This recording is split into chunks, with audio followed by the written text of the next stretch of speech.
Olá! Bom, hoje a gente vai mergulhar num material que, olha, é denso e fascinante. A gente está com as primeiras 30 páginas de Gênese Divina de Umbanda Sagrada, do Rubens Saraceni. E o subtítulo já entrega a ambição, né? O livro dos tronos de Deus, a ciência divina revelada. A nossa ideia aqui é tentar desvendar o sistema que ele propõe, porque nessas páginas ele já lança as bases de uma cosmologia inteira.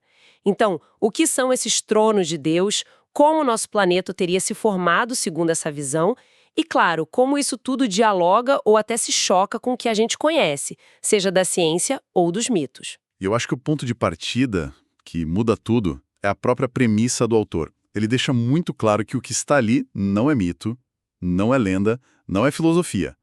A alegação é que ele recebeu esse conhecimento por psicografia dos mestres da luz. Ou seja, o livro já se apresenta como uma revelação, não uma teoria. E isso é fundamental para entender o resto. Exatamente. E a peça central dessa revelação, que já aparece logo de cara, são os tronos de Deus. O livro usa vários nomes, né? Orixás, divindades, deuses. Confesso que numa primeira leitura, a gente pode pensar num panteão, quase num politeísmo. É uma armadilha fácil de cair, sem dúvida. Mas o texto faz um esforço para amarrar tudo num criador único, sabe? A ideia é que esses tronos não são deuses separados, competindo entre si. Eles são, na verdade, manifestações diretas do Criador, facetas dele. Gosto de pensar numa analogia, tipo, se Deus é a luz branca, pura, os tronos seriam as cores do arco-íris que surgem quando essa luz atravessa um prisma. Cada cor é uma qualidade divina, pura e consciente. A fé, o amor, a justiça. Nossa, a analogia do prisma é ótima. Ajuda a visualizar, né? Muito. Bem melhor que a minha, que era tipo uma usina com vários transformadores, porque o transformador só repassa a energia. O prisma revela o que já está na luz. Então, o trono do amor não é um deus do amor, tipo um cupido. É a própria emanação do amor divino. Consciente, com agência. Exatamente, você pegou o ponto. Eles são os regentes da criação e o livro diz que eles estão assentados ao nosso lado em dimensões paralelas, o que já é uma ideia de explodir a cabeça. Mas o que eu acho mais provocador, talvez, é a lista das fontes que ele alega. Ah, sim. Essa parte é muito boa. Porque não são só guias espirituais da Umbanda, como o Pai Benedito de Aruanda, por exemplo. Ele cita no meio da lista figuras como Platão e Voltaire. Espera aí. Voltaire. Voltaire. O Voltaire, tipo, iluminista. O cara que era um dos maiores críticos da religião organizada. Ele estaria agora do outro lado ditando uma cosmologia espiritual. A ironia é... É cósmica.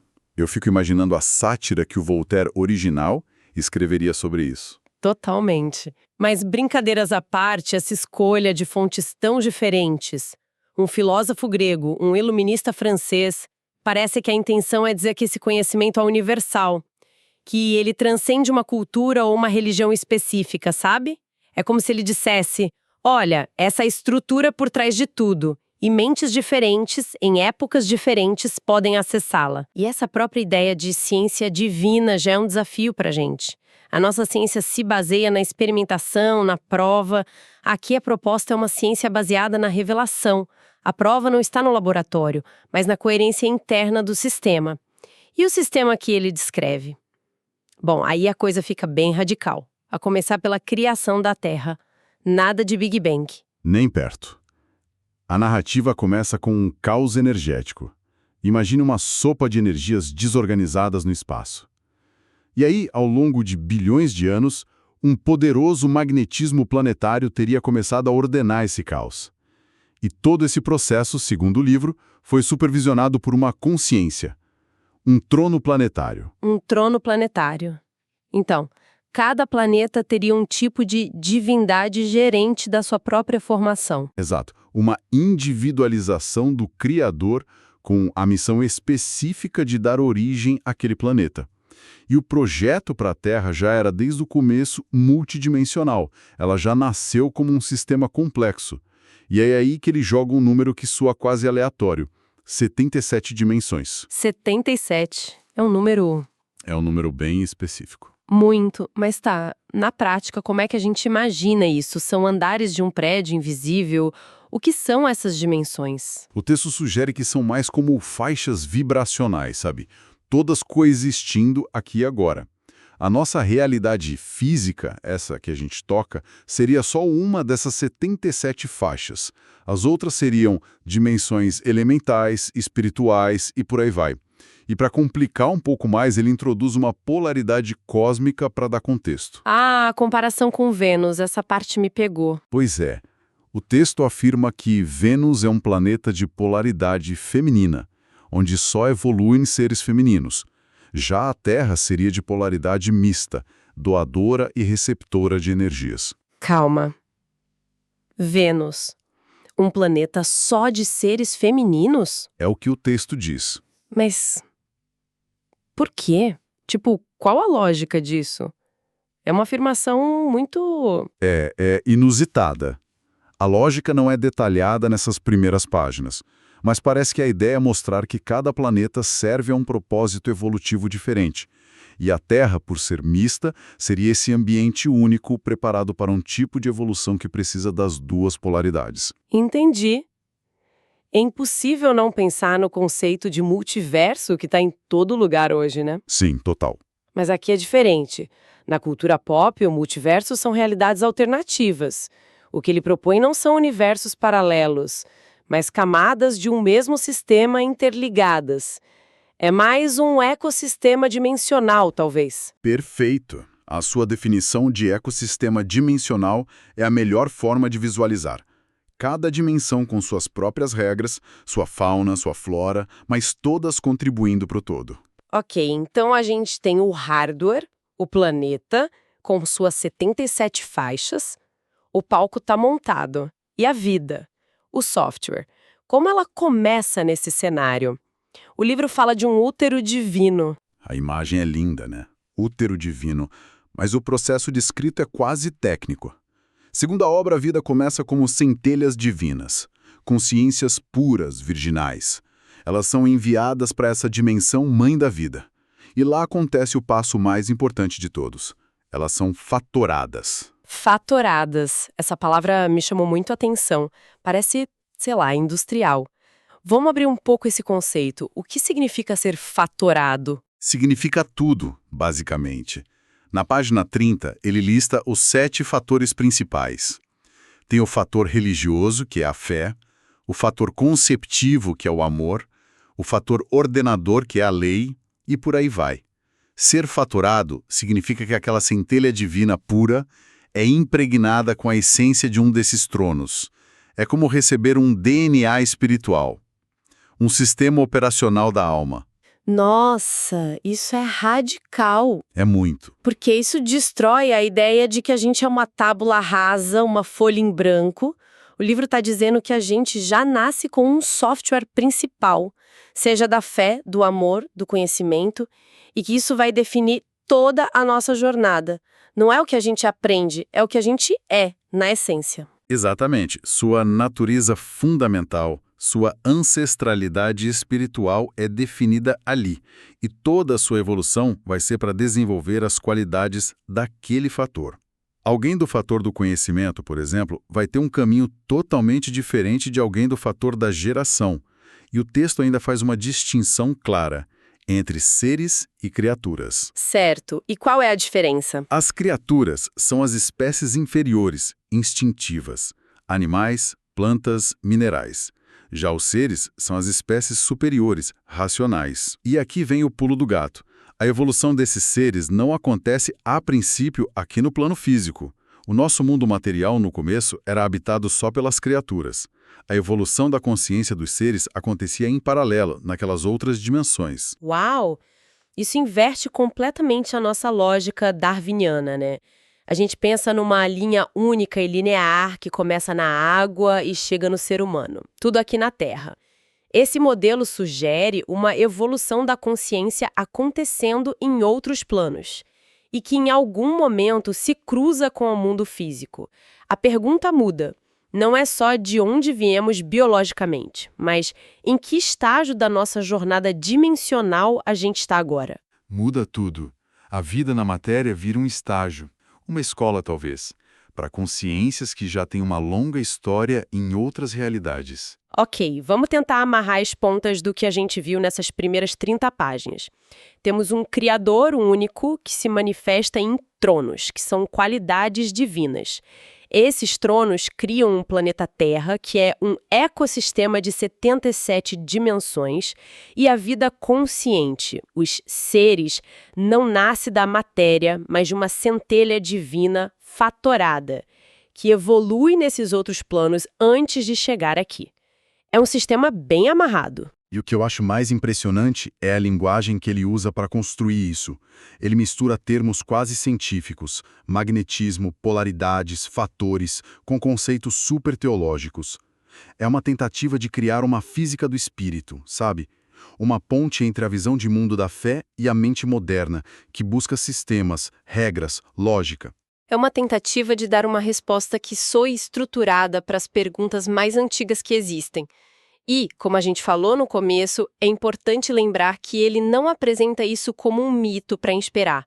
A afirmação é de que se trata de uma descrição da realidade, uma ciência divina revelada. O que nos leva, talvez, a uma última reflexão. Se a gente suspendesse a descrença por um instante, só como um exercício de imaginação, e olhasse para a própria vida através dessa lente, qual desses 7 fatores, fé, amor, conhecimento, justiça, lei, evolução ou geração, a gente sentiria que ressoa mais com a nossa natureza íntima, com as nossas buscas, os nossos desafios, e o que isso poderia sugerir sobre a nossa própria gênese divina particular. Bem-vindos a mais essa nossa conversa. Hoje a gente tem em mãos um material que, sinceramente, expande a cabeça. É um trecho específico das páginas 31 a 60 do livro Gênese Divina de Umbanda Sagrada, do Rubens Saraceni. É uma viagem e tanto. A gente vai do gigantesco, tipo de um cataclisma planetário, até o minúsculo, a composição de cada ser. O texto basicamente nos desafia a repensar o que é realidade. Propõe uma espécie de física do invisível. Exatamente. E a nossa missão aqui é tentar decifrar essa cosmologia. A gente vai mergulhar fundo em conceitos como, por exemplo, uma história esquecida do nosso planeta, a ideia de que o vácuo não existe e está cheio de universos paralelos. E o princípio de que nada, absolutamente nada, existe de forma isolada. Isso. Vamos tentar organizar essa visão de mundo e ver que tipo de reflexão ela provoca na gente hoje. E o mais curioso é que tudo começa não com uma criação, mas com uma perda. Com uma espécie de amnésia cósmica que, segundo o livro, definiu a nossa experiência aqui na Terra. Amnésia cósmica, que expressão forte. Então a ideia do livro não é que uma civilização foi só destruída, mas que nós a esquecemos? É isso que está logo no começo, ali nas páginas 33, 34? Precisamente. O texto descreve uma era cristalina que teria durado, olha só, 300 mil anos. Uma civilização esplendorosa, com seres de vida longuíssima. Uau! Mas aí acontece um cataclisma, um deslocamento magnético que causa o que ele chama de queda vibratória. A dimensão física inteira desce um degrau na escala cósmica. Peraí. Queda vibratória. Isso é tipo como se a humanidade inteira ficasse daltônica para o mundo espiritual? Como se a gente perdesse a capacidade de ver certas cores da realidade? É uma ótima analogia. O texto descreve exatamente isso na página 35. A consequência mais direta foi a perda da comunicação com as divindades, com os pontos de força da natureza. A comunicação direta. Sim. Antes era possível vê-los, ouvi-los, porque o planeta vibrava numa frequência compatível. Com essa queda, um véu se adensou entre os mundos. O que era visível se tornou invisível. Caramba, então o que era uma experiência cotidiana, tipo ver a energia de uma cachoeira, virou lenda. Exato. E o que é fascinante aqui é a explicação que o texto dá para a origem dos mitos. Eles não são tratados como ficção, mas como ecos de uma verdade perdida. Faz sentido. São a tentativa da humanidade de se lembrar, de contar histórias sobre um mundo que não podia mais ser visto diretamente. São fragmentos de uma memória coletiva, sabe? Isso me faz pensar nos filmes de super-heróis, por exemplo.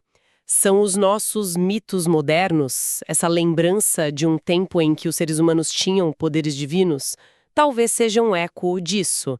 É uma ótima pergunta que o texto levanta. O que as nossas histórias modernas dizem sobre a realidade que talvez a gente esteja esquecendo? E essa ideia de realidades esquecidas ou invisíveis é a porta de entrada para o próximo conceito, que é talvez o mais radical de todos. Ok, essa parte para mim é uma das mais alucinantes. O livro simplesmente diz, ali nas páginas 37 e 38, que não existe espaço vazio. O que a gente acha que é o vácuo, na verdade, estaria lotado. É isso mesmo? É isso. Como ele explica uma coisa dessas? Ele explica através de uma analogia muito boa, a da água. A água pode ser gelo, que é sólido, pode ser líquido, ou pode ser vapor, que é gasoso, né? Certo. São 3 estados da mesma substância, coexistindo em teoria, mas sobre condições diferentes. A ideia é que os universos são assim. Eles coexistem no mesmo espaço, mas em graus vibratórios diferentes. Por isso não nos percebemos. Então, o universo mais sutil, como o autor chama o mundo espiritual, seria tipo o vapor, e um mais denso seria como o gelo. E nós estaríamos ali no estado líquido, sem conseguir perceber os outros dois com os nossos sentidos. Faz sentido. E essa densidade tem efeitos práticos, que a página 40 descreve. Se alguém se desloca para um universo mais sutil, a sensação é de leveza, a gravidade parece menor. Ah. Se vai para um mais denso, a sensação é de peso, de opressão, como se estivesse se movendo no fundo do mar.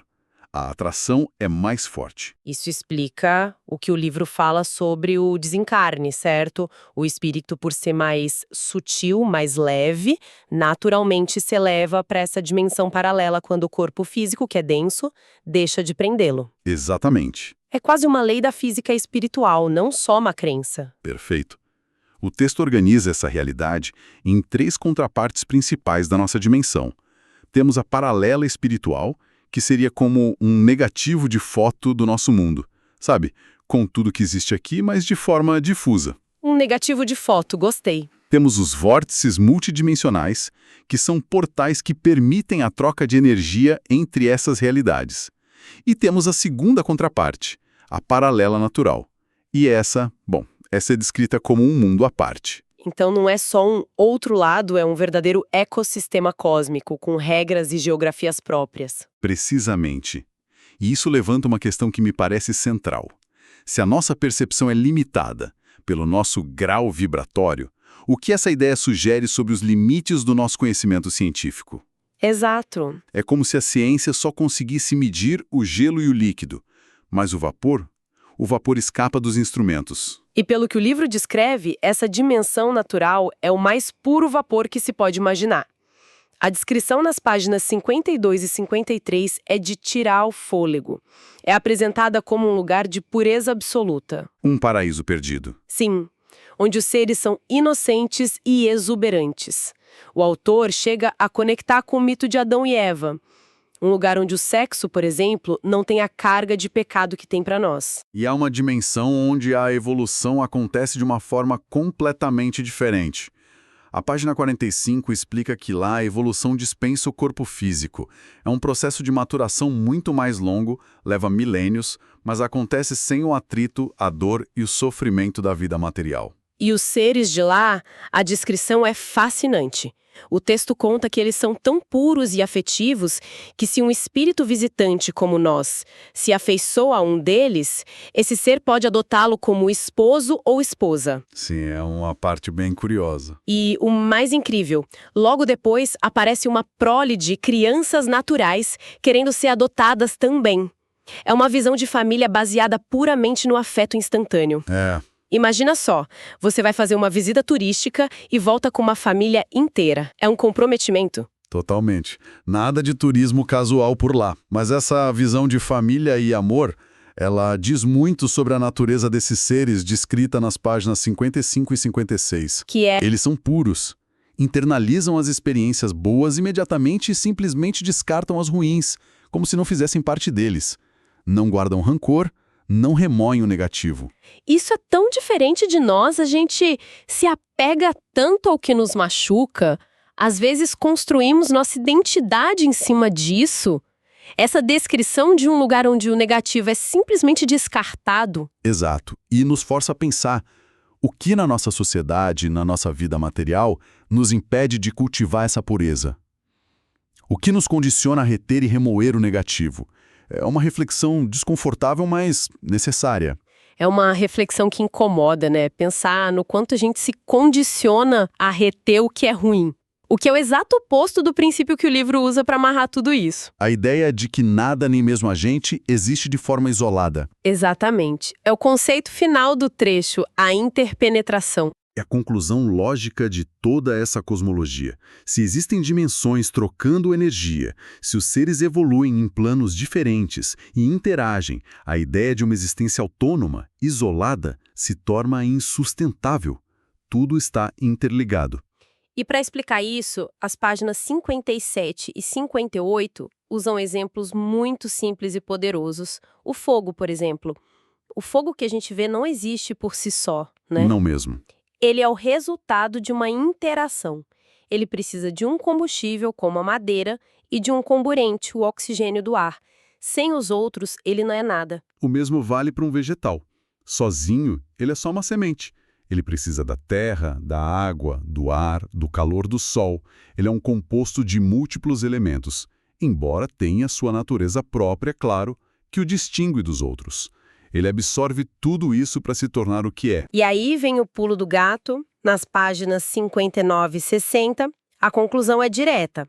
Se o fogo e os vegetais são assim, por que nós, seres humanos, seríamos diferentes? Exato. O texto afirma que nós também não existimos por nós mesmos. Somos formados pela incorporação dos elementos que nos dão sustentação. Não somos uma ilha. E essa é talvez a ponte mais forte com a nossa vida hoje. Em uma época que celebra tanto o individualismo radical, essa ideia é um choque. Com certeza. Ela sugere que a nossa identidade, a nossa natureza, é um resultado direto do que a gente absorve do nosso meio. As ideias que consumimos, as pessoas com quem convivemos, a cultura, o ambiente. Não somos entidades fechadas, somos sistemas abertos, em constante troca. Uma perspectiva que muda completamente o jogo da autorresponsabilidade e da responsabilidade coletiva. Sem dúvida. Então, se a gente olhar o percurso todo, essas páginas nos levam de uma história de separação, a queda vibratória que nos isolou, a um princípio universal de união e interdependência. Isso. A perda da visão do divino, lá no começo, é contextualizada por uma realidade muito maior, multidimensional, onde a pureza ainda existe em outros planos, e no fim das contas tudo está fundamentalmente entrelaçado. Resumindo a nossa jornada, então. A gente partiu de uma catástrofe ancestral que nos deixou com uma espécie de amnésia cósmica, mergulhou num universo onde o espaço vazio é uma ilusão e múltiplas realidades coexistem. Visitou uma dimensão de pura inocência E, por fim, chegou à conclusão de que a interconexão não é uma filosofia bonita, mas uma lei fundamental da existência. Exatamente. Uma visão de mundo que nos convida a olhar para muito além do que os nossos olhos podem ver. E o texto termina essa sessão com essa ideia de que nossa natureza se forma pela incorporação dos elementos que nos sustentam. Deixando uma reflexão final, né? Isso. Deixa quase um dever de casa para quem nos ouve. Se isso for verdade, se somos o resultado do que absorvemos, a pergunta que fica é: quais elementos, informações, relacionamentos, ambientes e ideologias estamos escolhendo para nos compor hoje? E mais importante, que tipo de ser essa composição está, de fato, criando? Olá, sejam muito bem-vindos. Hoje a gente tem em mãos um material que é, olha, um verdadeiro mapa cósmico. É um trecho específico das páginas 61 a 90 do livro Gênese Divina de Umbanda Sagrada. E a proposta aqui é bem ousada, né? É tentar entender a criação do universo e da nossa própria alma, não como um mistério, mas quase como uma engenharia divina. Vamos fazer um mergulho fundo nesses conceitos de fatores divinos e na ideia de que tudo está interligado. É isso aí. E o livro, é interessante notar, não se apresenta como algo poético, mas quase como uma ciência do espírito. A gente vai tentar desvendar como, segundo essa visão, energias, qualidades e as próprias divindades se entrelaçam para dar forma a tudo que existe, inclusive a gente. É uma jornada para olhar no espelho e entender do que somos feitos, mas assim, por uma ótica totalmente diferente. O ponto de partida do material é uma ideia que, no fundo, a gente até intui, né? Nada existe sozinho. O texto dá uns exemplos muito bons, tipo o fogo. Para existir fogo, a gente precisa de combustível, do oxigênio no ar, de uma fonte de calor. Uma coisa depende da outra. Exato. Ou uma planta, que precisa da terra, da água, do ar, da luz. É uma grande receita cósmica onde nenhum ingrediente atua isoladamente. Perfeito. E essa dependência, segundo o texto, vai muito além do que a gente consegue ver. O conceito que ele usa é o de imanências divinas. Não é só uma conexão física, é como se tudo tivesse saturado, sabe? Mergulhado em energias divinas o tempo todo. A proposta é que somos constantemente preenchidos e moldados por esses fatores que definem a nossa essência. Imanências divinas. Soa super complexo. Mas, na prática, o que isso quer dizer? Que a gente está mergulhado nessas energias o tempo todo, tipo um peixe na água sem nem perceber? É uma ótima forma de colocar. Exatamente isso.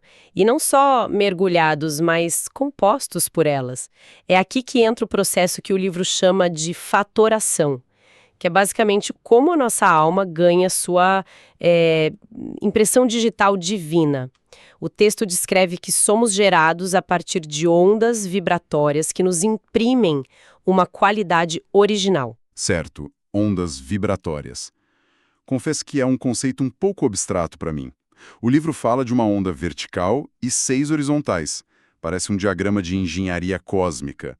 Como a gente consegue visualizar isso fora da teoria? Vamos tentar com uma analogia.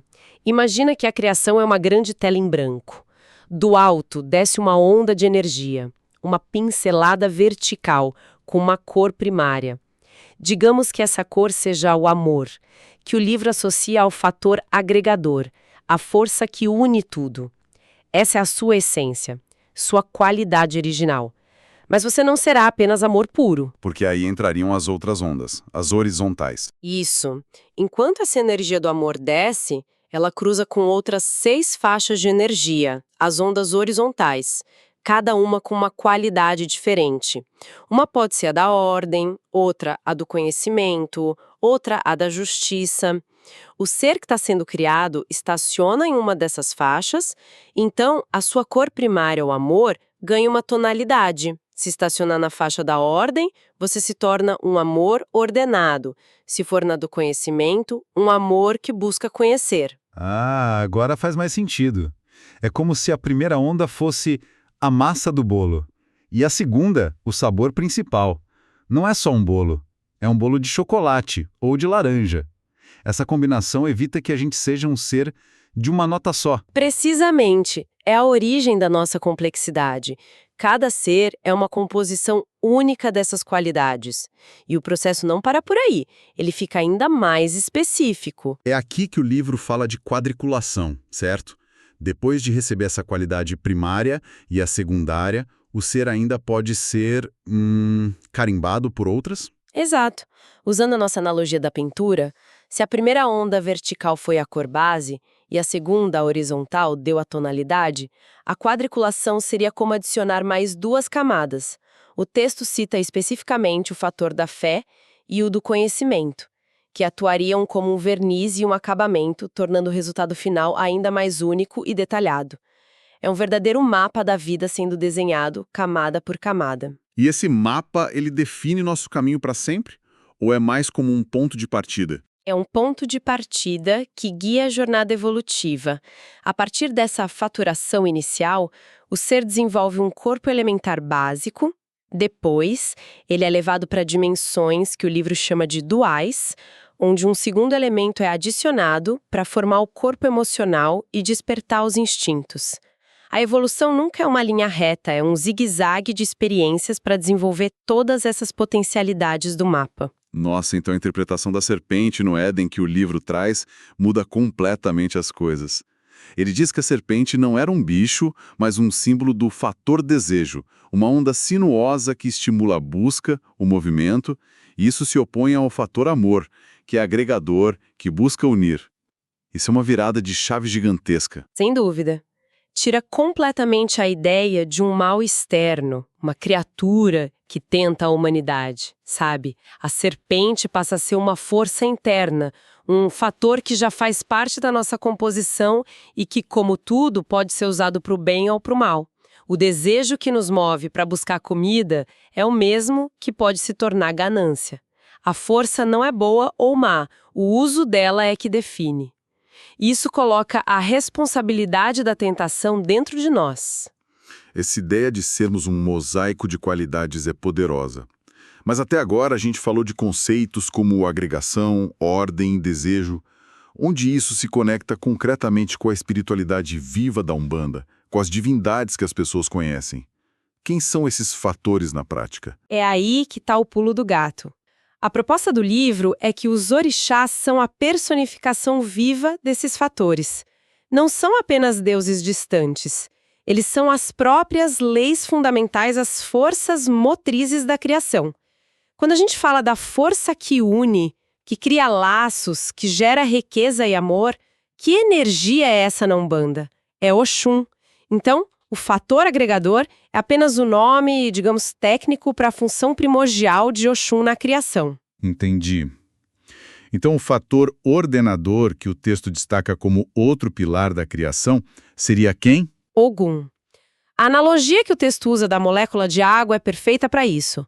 O fator agregador de Oxum é o que faz os átomos de hidrogênio e oxigênio se unirem, mas é o fator ordenador de Ogum que garante que a fórmula seja H2O e não H3O ou HO5, algo caótico e sem função.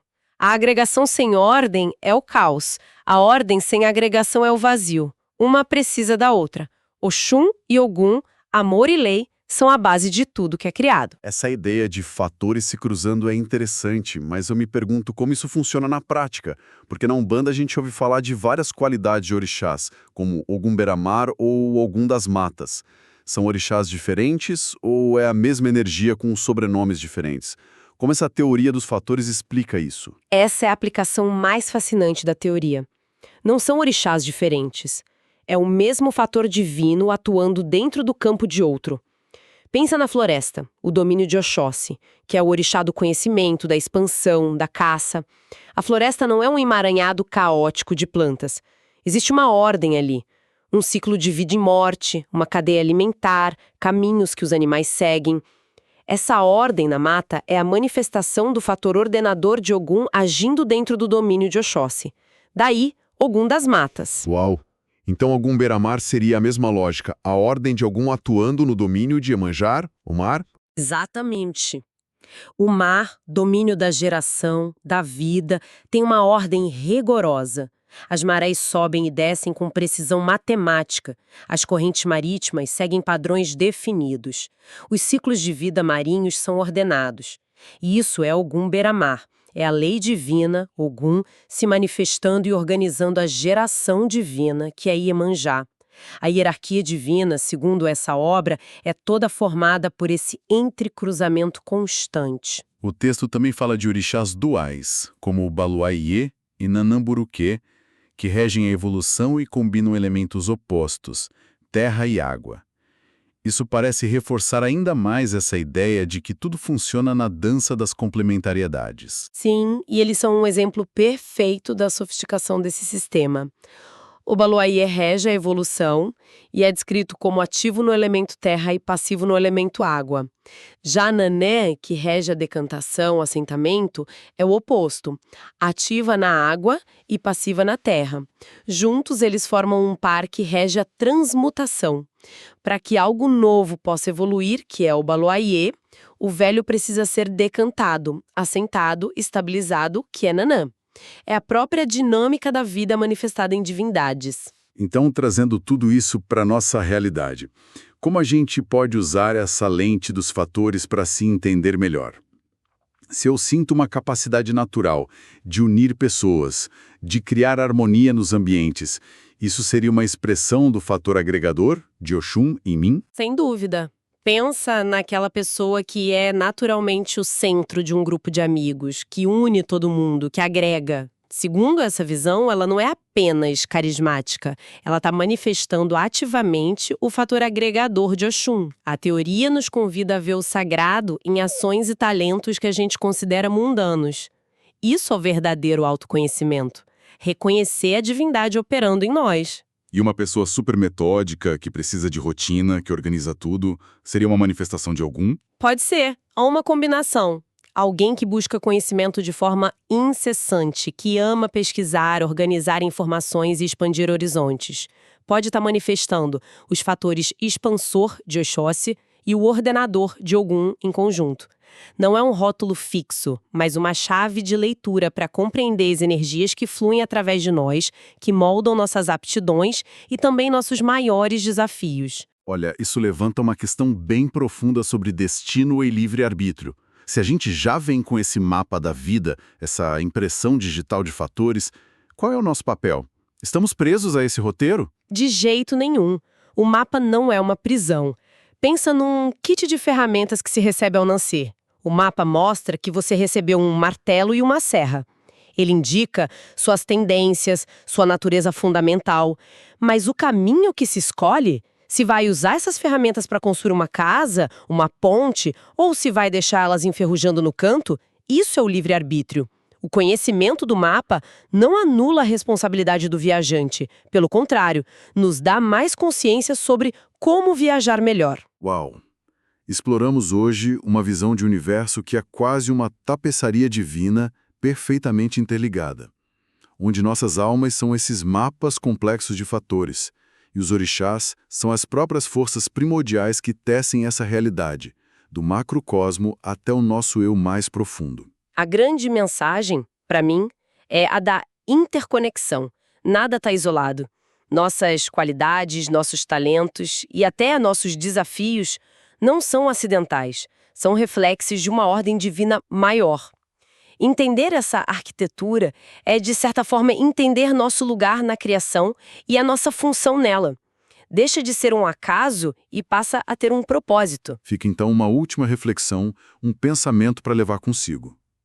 O material que a gente analisou sugere que nossa essência é esse mosaico de qualidades divinas, uma combinação única de fatores que nos torna exatamente quem somos. Então, a pergunta que fica não é só sobre descobrir qual fator nos define, mas sobre agir a partir dele. Se somos essa combinação única, qual fator sentimos que está mais forte em nós neste momento da vida?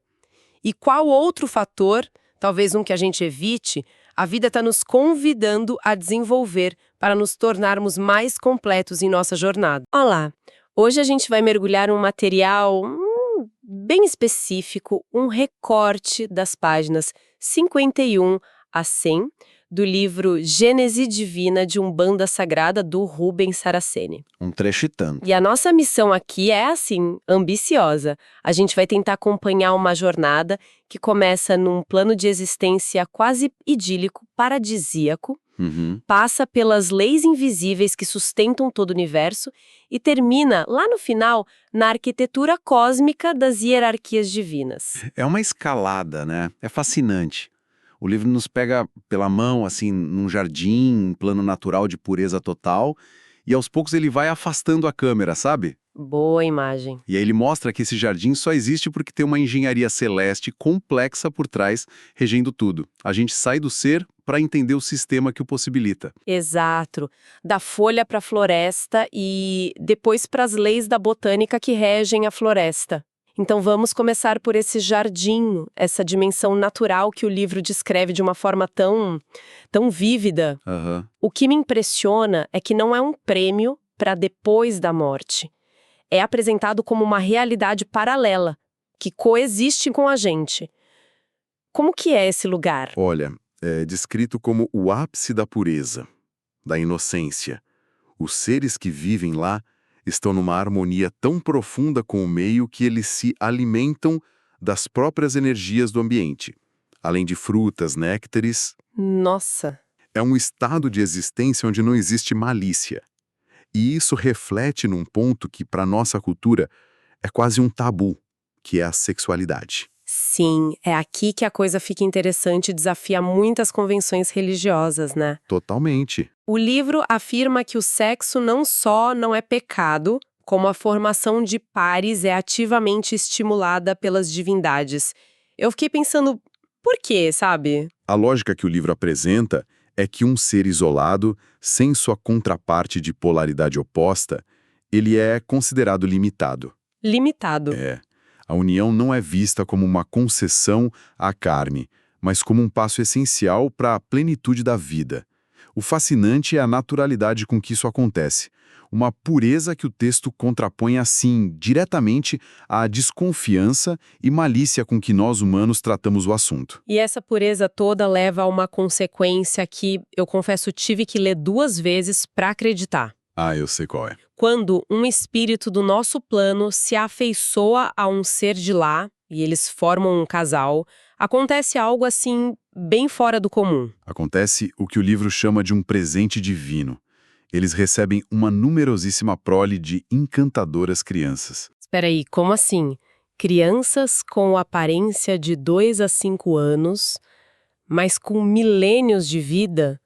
Isso é, no mínimo, desconcertante. É desconcertante. A nossa mente já imagina uma coisa meio assustadora, mas o texto as descreve como encantadoras. Qual que é o propósito de uma imagem tão forte e, assim, paradoxal? É uma imagem poderosa, sem dúvida. Se a gente for ler literalmente, seria um tipo de criação divina instantânea, quase milagrosa. Uhum, Mas, simbolicamente, eu vejo algo mais profundo. Pode ser uma metáfora para fecundidade que nasce das uniões puras, sabe? entendi. Quando um laço é genuíno, ele não se fecha em si mesmo. Ele gera vida. Ele cria uma família espiritual ao redor. Uma prole de novas possibilidades, de aprendizados. A imagem da criança milenar talvez sirva para sublinhar a maturidade espiritual que existe dentro da mais pura inocência. É um espelho bem incômodo que o livro coloca na nossa frente, não é? Muito. E essa ideia de união, de pares se formando, de uma prole espiritual, me leva a pensar numa questão maior. Certo. O que impede que tudo no universo seja só um caos de partículas soltas? O que sustenta essas conexões? O livro parece dizer que a resposta está num princípio que se aplica a tudo, desde uma chama até... Nós mesmos. Exatamente. Essa é a ponte para a gente sair do jardim e olhar a mecânica do universo. O conceito-chave que o livro apresenta é o da interpenetração ou o entrecruzamento. Entre penetração? Isso. E para explicar essa ideia tão abstrata, ele usa uma analogia brilhante e super pé no chão: o fogo. Claro, o fogo que a gente acende em casa. Ele parece ser uma coisa só, um elemento.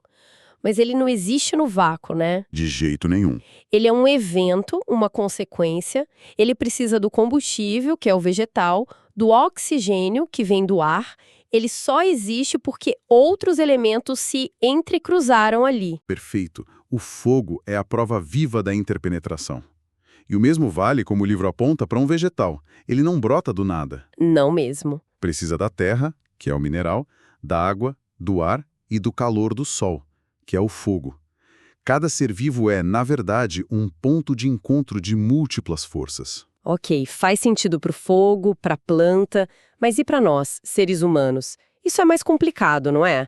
A gente luta tanto pela nossa individualidade, pela ideia de sermos autossuficientes, únicos. Aham. O livro aborda essa nossa resistência a nos vermos como um composto? Aborda. E de uma forma muito elegante.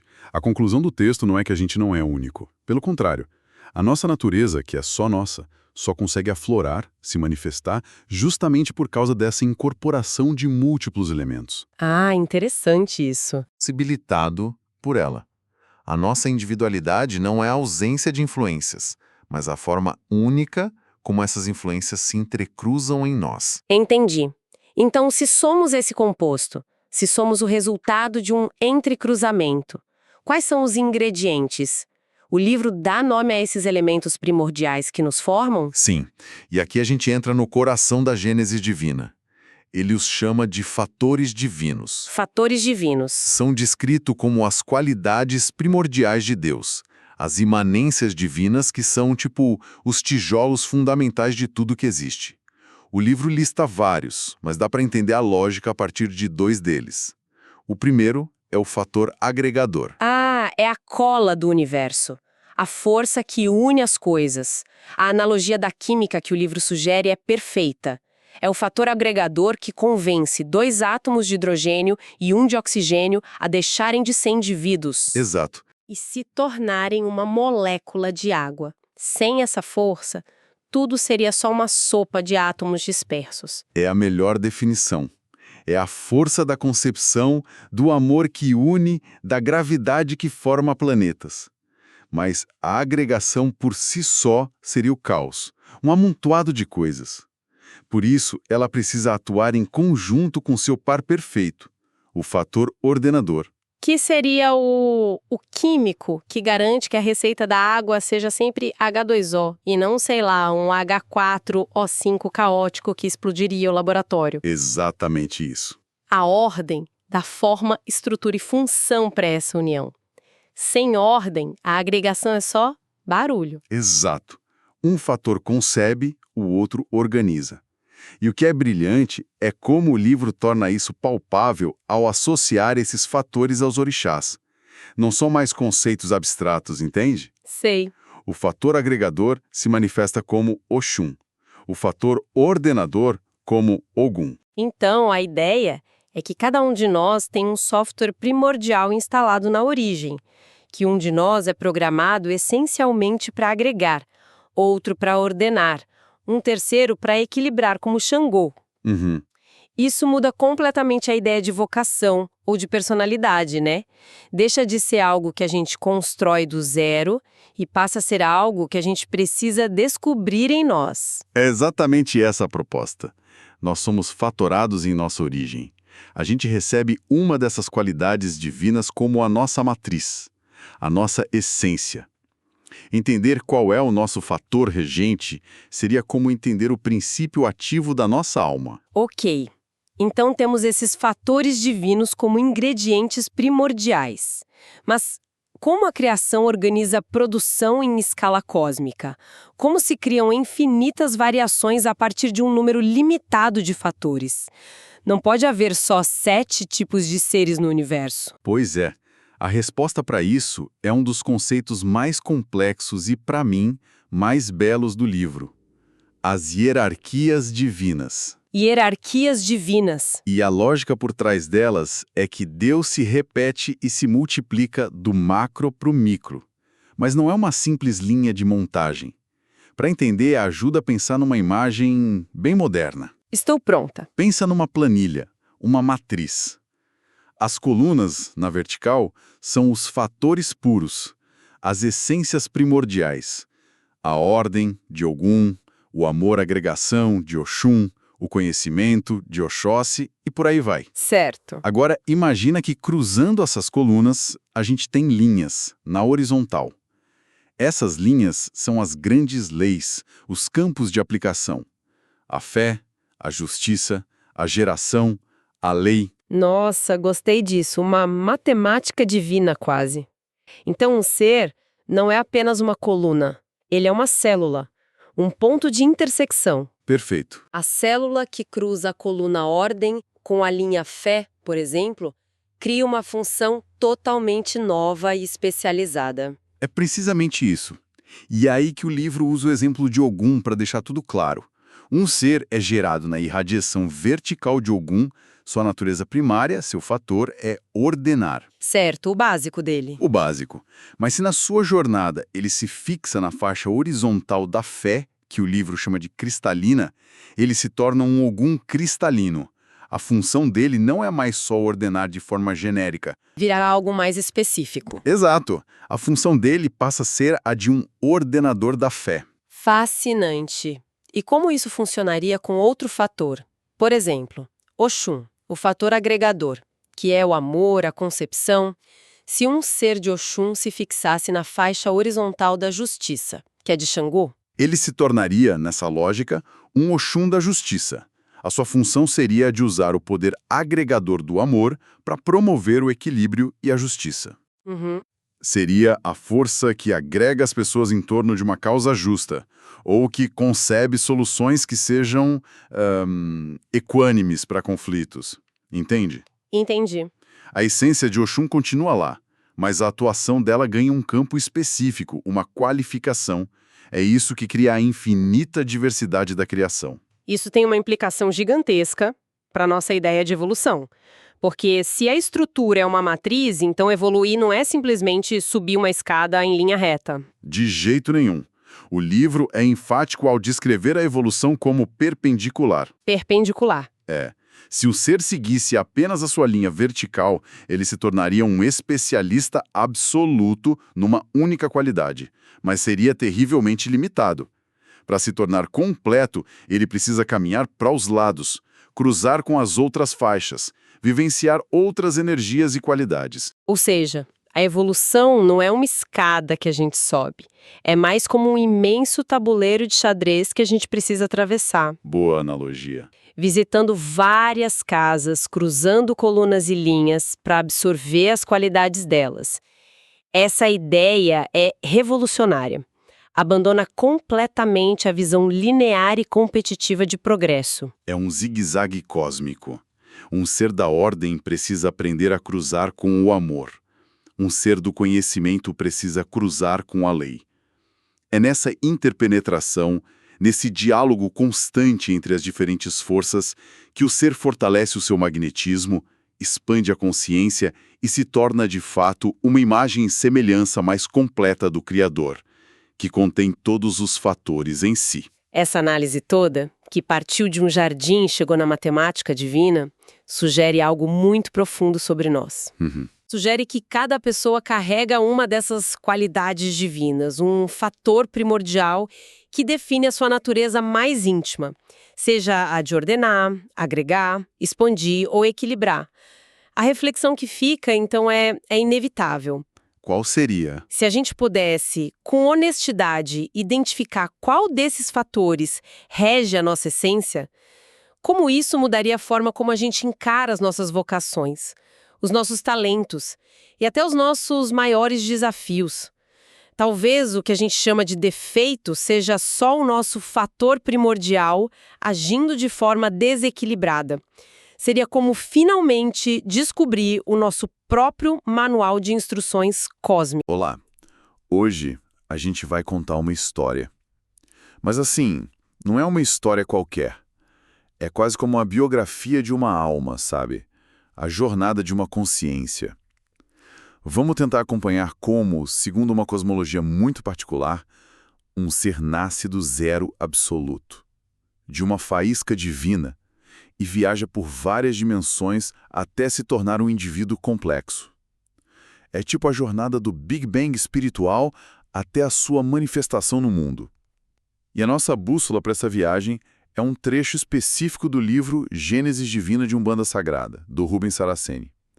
A gente vai focar bem nas páginas 101 a 150. E a nossa missão aqui é desembrulhar a lógica por trás de uma verdadeira mecânica divina. Vamos falar de fatores, de ondas vibratórias, planos da vida. O que essa estrutura toda revela sobre quem a gente é e por que a gente é como é. Vamos mergulhar nisso. Certo, para começar essa biografia da alma, a gente precisa da matéria-prima, né? O livro abre essa discussão com uma ideia que é fundamental: os fatores divinos. A proposta é que Deus, o Criador, não cria do nada. Ele se projeta em qualidades puras. É como se o universo fosse construído a partir de conceitos, de ideias primordiais, como fé, amor, conhecimento, ordem. E o que é fascinante nesse ponto é como essa cosmologia tenta criar uma ponte entre o filosófico e o físico, digamos assim. Esses fatores não são só abstrações, sabe? Eles são descritos como forças ativas, quase como partículas elementares de um universo espiritual. Através do que o autor chama de ondas vibratórias, essas forças imantam, magnetizam e literalmente dão forma à realidade. É uma tentativa clara de criar uma física do espírito com regras, vetores e campos de força. Uma física do espírito. Gostei disso. E como essa física funciona na prática? Se um fator é o ingrediente, qual é o modo de preparo? A imagem que me veio à mente lendo foi a de um tear cósmico gigantesco. O texto descreve ondas vibratórias verticais e horizontais se cruzando o tempo todo.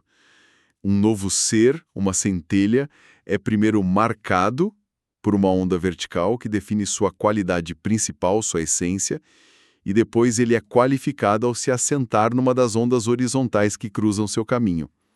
Faz sentido essa analogia? Totalmente, faz todo sentido, é exatamente essa mecânica. E as implicações disso para a individualidade são enormes. Vamos pegar um exemplo prático do livro. Um ser é gerado na onda vibratória do amor, que o Saraceni associa ao fator agregador. Essa é a sua marca vertical, a sua essência. Mas, no caminho, essa centelha se fixa na onda horizontal da ordem, o fator ordenador. O resultado não é nem amor puro, nem ordem pura. É uma natureza completamente nova. Um amor pela ordem. Alguém cuja motivação principal é organizar para agregar, para harmonizar. Peraí, isso é uma ideia muito forte. Quer dizer que, segundo essa visão, a gente já nasce com um roteiro essencial? Aquele sentimento que às vezes a gente tem de "eu nasci para isso", teria uma base literal cósmica? Exatamente, não um roteiro de vida com acontecimentos pré-definidos, mas um roteiro de natureza. A sua ferramenta principal, se você é um construtor por natureza, um agregador, um comunicador, um expansor, já viria pré-definida nesse momento da criação. A grande questão que o livro deixa no ar e que se desenvolve depois é o que a gente faz com essa ferramenta. A ferramenta é dada, mas a obra é nossa, sabe? Entendi. E não é algo vago, poético, a proposta é de um sistema bem estruturado, né? A Gênese Divina detalha que cada fator tem 4 polos, masculino e feminino, positivo e negativo. É uma estrutura quase matemática para a criação da alma, cheia de regras e combinações. Pois é. E se a gente trouxer isso para o nosso dia a dia, para a busca por autoconhecimento, essa estrutura pode ser vista como uma matriz de personalidade cósmica. É um mapa. Em vez de a gente se perguntar simplesmente quem eu sou, uma pergunta tão aberta, a questão sob essa ótica se torna mais específica. Qual é a minha combinação divina de fatores? Qual é a minha ferramenta principal e em qual campo eu a aplico? Putz, essa ideia de um código genético divino é fascinante. Mas um código precisa de um lugar para existir, para começar a se desenvolver. Para onde vai essa centelha recém-codificada? É aí que o livro nos apresenta o que ele chama de primeiro plano da vida, o plano fatoral. Soa como um verdadeiro berçário cósmico. É a melhor definição. O autor descreve o plano fatoral como um imenso e infinito oceano de energia divina. E nesse oceano, os seres recém-gerados são como minúsculas centelhas pulsantes. Ele até dá cores para elas, dependendo da origem: azul, verde, vermelho. Elas são pura potência, ainda sem consciência de si. Nesse plano, elas são atraídas e imantadas pelas grandes ondas fatorais, começando a aglutinar energia e a dar o primeiro passo para a individualização. E é neste ponto que a cosmologia se conecta diretamente com a religião, especificamente com os orixás da Umbanda, certo? A proposta é que um ser gerado na qualidade ordenadora, em sua essência mais pura, um filho de Ogum. Um ser gerado na qualidade do amor é um filho de Oxum. E o mais surpreendente, para mim, foi a afirmação de que isso se aplica a todos, não apenas a quem segue a religião. Sim, essa afirmação universalista é um dos pilares do que a gente está lendo. A proposta do Saraceni aqui é que nomes como Ogum, Oxum ou Xangô são designações humanas, culturais, para princípios universais e cósmicos. A ordem, o amor, a justiça. Por essa lógica, qualquer pessoa no mundo que manifeste predominantemente a qualidade da ordem em sua vida, que seja um organizador, um pioneiro, um executor, é regida por essa força que a Umbanda chama de Ogum, mesmo que essa pessoa se chame John em Nova York ou Aigu em Pequim e nunca tenha ouvido falar em orixás. Isso muda tudo. As divindades deixam de ser figuras culturais ou mitológicas para se tornarem forças atuantes em todas as pessoas, o tempo todo. É uma reinterpretação bem ousada. Sem dúvida. Transforma a teologia numa espécie de psicologia energética universal. Ok, então o ser nasce como essa centelha no plano fatoral, é carimbado com sua essência, como ser filho de Ogum, por exemplo. Mas ele ainda é, como o livro frisa, inconsciente. Como ele começa a se tornar? É aí que entra o segundo plano da vida, o plano essencial. Pensa no primeiro plano como a escolha da matéria-prima. Digamos que a centelha foi feita de uma madeira de lei, como ipê. É forte, reto, denso. No segundo plano, essa madeira começa a ser tratada. Ela começa a absorver óleos, vernizes, tratamentos que a protegem e lhe dão características únicas. Essas são as essências. A madeira ainda é ipê, mas agora ela tem uma cor específica, uma textura, um cheiro. O ordenador puro agora se torna um ordenador da fé ou um ordenador do conhecimento. A individualidade vai se refinando. Que analogia ótima. A matéria-prima é a mesma, mas o acabamento a torna única. E é nesse estágio que surge uma outra imagem muito interessante do livro, o disco mental diáfano. O que é isso? É a primeira estrutura de uma mente. O autor descreve como um disco de energia sutil que se forma ao redor da centelha. E o mais interessante é que as cores desse disco revelam as influências divinas que o ser recebeu em sua jornada até ali. Funciona como um mapa astral da alma, um registro energético. Então, na prática, se a gente pudesse olhar para esse disco mental, veríamos algo como um gráfico de pizza colorido? E poderíamos dizer, essa pessoa tem 30% de Ogum, 20% de Oxum. É assim tão literal? Não exatamente como um gráfico de pizza, que é estático, mas a ideia da representação visual é essa. É um mapa energético, dinâmico. O livro descreve como as cores se manifestam no alto e no baixo da consciência, no polo positivo e negativo, criando um campo magnético próprio. É menos sobre porcentagens fixas e mais sobre a dinâmica entre essas forças regentes que formam os polos daquela individualidade nascente. Ok, aqui tem um ponto do livro que me fez parar e reler umas 2 vezes. A ideia de que as divindades como Ogum se multiplicam. Minha primeira impressão foi, como assim? Existe mais de um Ogum? Isso parece contraditório com a ideia de um princípio universal. Mas o sistema que o autor descreve é bem mais sutil, não é? É muito mais sutil. Não se trata de múltiplos deuses Ogum.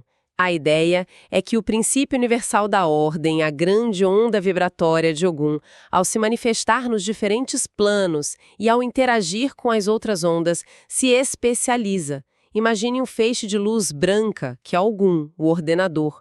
Quando esse feixe passa por um prisma, que seriam as outras vibrações divinas, ele se decompõe em várias cores. Cada cor ainda é luz, mas uma manifestação específica dela. Então teríamos um Ogum da fé, quando a onda da ordem se cruza com a onda cristalina da fé, um Ogum mineral, quando ela se cruza com a onda do amor e da concepção, que o livro chama de mineral. É isso. Perfeitamente. Não existe só um arquétipo monolítico, mas manifestações especializadas. E isso tem uma aplicação prática incrível para a gente entender as pessoas. Uma pessoa pode ter a ordem, Ogum, como sua essência, mas manifestá-la no campo do amor e da agregação, associada a Oxum. O resultado seria alguém que se dedica a organizar comunidades, a harmonizar relações familiares, a criar estruturas para que o afeto floresça. A qualidade principal é a ordem, mas o campo de atuação, o acabamento, como a gente falou antes, é o amor. Isso me faz pensar nas pessoas que a gente conhece, né? Tem aquele amigo que é impecavelmente organizado com as finanças, com planilhas para tudo, mas o resto da vida dele é um caos. E tem aquela outra pessoa que organiza eventos de caridade com uma paixão e um cuidado contagiante. Pela lógica do livro, ambos poderiam ser filhos de Ogum, mas manifestando a ordem em campos totalmente diferentes. Um no campo da matéria e da geração, outro no campo do amor ao próximo. Exatamente essa é a proposta. A nossa jornada evolutiva, segundo o que se lê, é sobre expressar essa nossa combinação única e particular no mundo. E o sistema se aprofunda ainda mais, mostrando um equilíbrio dinâmico dentro de cada força. Sim, a parte que fala da irradiação da lei. Ali a gente tem a onda reta de Ogum, representando a ordem, e a onda espiralada de Yansan, representando o movimento, a busca. E o texto diz que ambas são eólicas, ou seja, do mesmo elemento primordial, regendo o mesmo princípio da lei, mas de formas complementares. Essa imagem da onda reta e da espiralada é muito poderosa. É como se Ogum fosse a força que constrói um trilho de trem perfeitamente reto para que o progresso aconteça de forma ordenada e segura. Ele estabelece o caminho. Já Yansan seria o próprio vento, o furacão, que varre a área, que limpa o terreno de todos os obstáculos, para que o trilho possa ser construído. Uma força abre o espaço com o movimento, a outra o ocupa com estrutura. Ambas são absolutamente necessárias para que a lei se cumpra e a evolução aconteça. Uma não existe sem a outra. A ordem sem movimento é estagnação. O movimento sem ordem é o caos. Faz todo sentido. E essa complexidade toda, essa especialização divina, nos ajuda a entender as nossas próprias nuances. Não somos só criativos ou organizados de forma genérica. Somos uma combinação muito específica dessas qualidades, com um campo de atuação preferencial. E a beleza desse sistema, como descrito, é que ele oferece um mapa para essa compreensão. Ele sugere que, ao invés de lutar contra a nossa natureza, a nossa evolução consiste em entender essa combinação original e aprender a usá-la da forma mais positiva e construtiva possível. Então, fazendo uma breve recapitulação da jornada que o livro descreve. A gente parte de um oceano de fatores puros, que são as qualidades abstratas de Deus. A partir daí, através de um processo que lembra um tear cósmico de ondas vibratórias, forma-se um código genético divino, complexo e absolutamente individual para cada ser. Isso. E essa centelha codificada inicia sua jornada por diferentes planos, como o fatoral e o essencial, onde ela vai absorvendo outras qualidades, se refinando, se tornando cada vez mais única, até desenvolver uma estrutura mental primordial. A ideia central que sintetiza essa parte da obra é que a nossa natureza fundamental não é um acidente, não é aleatória. Ela é o resultado de um processo divino, estruturado e intencional. Um processo que combina qualidades universais de maneiras únicas para formar cada consciência que existe. É uma visão bem impressionante e detalhada. De fato, é um esforço para mapear o invisível, para dar lógica e estrutura a um processo que, para muitas outras visões, é puro mistério. E tudo isso deixa uma pergunta gigante no final, né? O livro descreve um sistema divino que é quase matemático, que enfatiza a ordem, estrutura, combinações, qualidades pré-determinadas na nossa essência. Se existe esse sistema tão amarrado, tão preciso, onde fica o nosso livre-arbítrio no meio disso tudo? A gente está aqui só para descobrir e viver esse nosso código de fábrica da melhor forma possível? Ou a nossa missão é, de alguma forma, ir além dele, transcendê-lo? Olá e bem-vindos! Hoje a gente tem em mãos um material, olha, denso e fascinante. É um recorte bem específico, das páginas 151 a 200, da obra Gênesis Divina de Umbanda Sagrada. Um trecho e tanto. Exato! E o que essas páginas propõem é, assim, quase um mapa da alma, uma jornada da consciência com estágios muito, muito claros. A nossa missão aqui vai ser investigar se esse mapa pode, de alguma forma, servir como um GPS para o nosso próprio desenvolvimento, sabe? Com certeza. Para a gente entender as nossas próprias fases da vida, daquela rebeldia mais instintiva até a maturidade da razão. Olha, é uma visão de mundo fascinante, porque ela é toda amarradinha, né? A obra descreve a evolução não como uma coisa que acontece, sei lá, por acaso. Sim, nada é aleatório ali. Nada. É um projeto divino metódico com começo, meio e fim. É uma tentativa de dar ordem ao caos da existência. E essas páginas são tipo o coração dessa exploração toda. Certo, então vamos direto ao ponto de partida.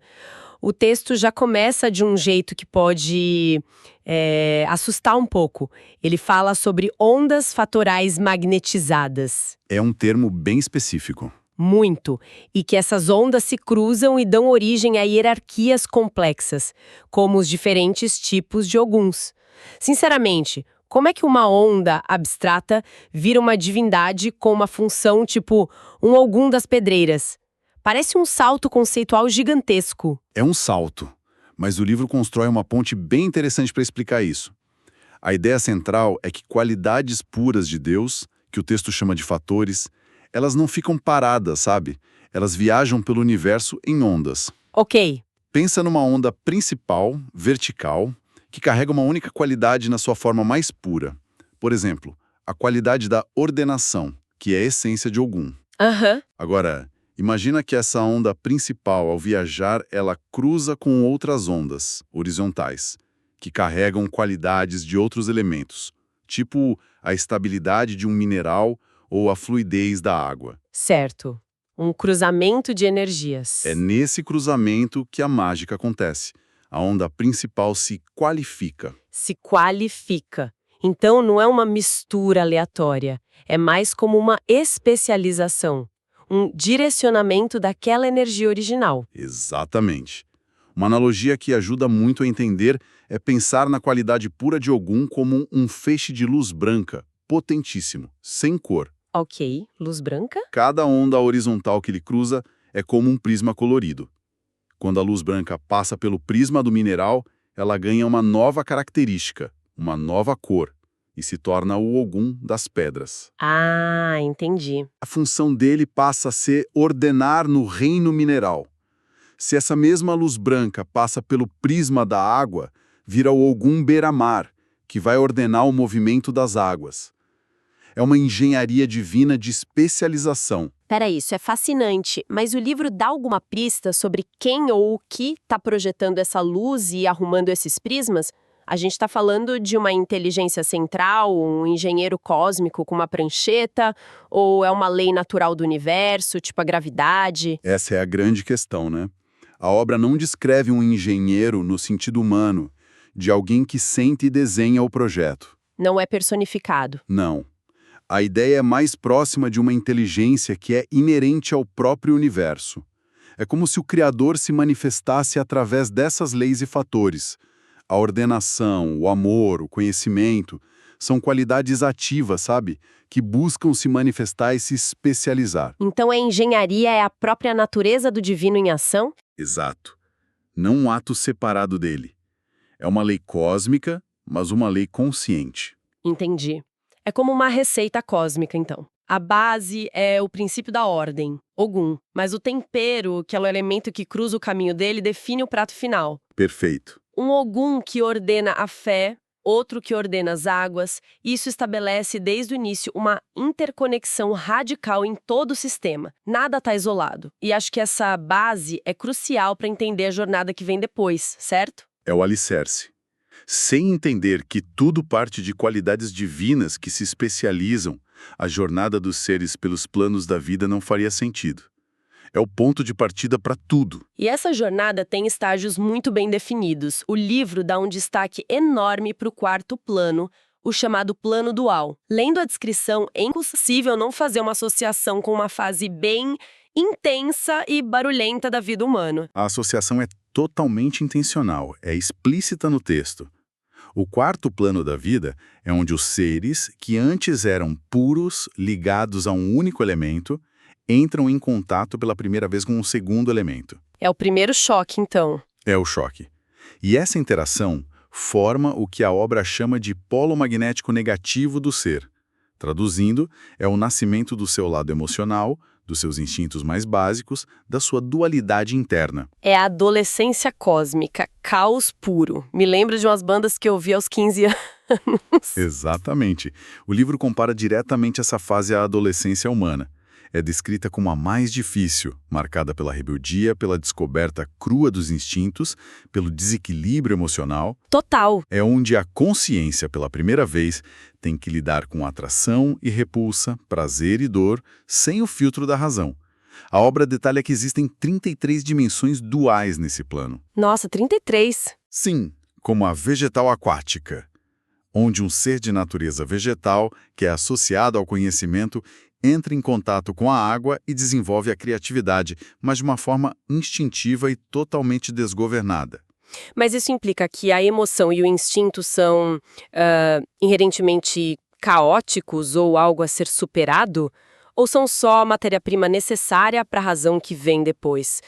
Porque na nossa experiência humana, sem instinto e emoção, a vida seria bem vazia, não? Excelente ponto.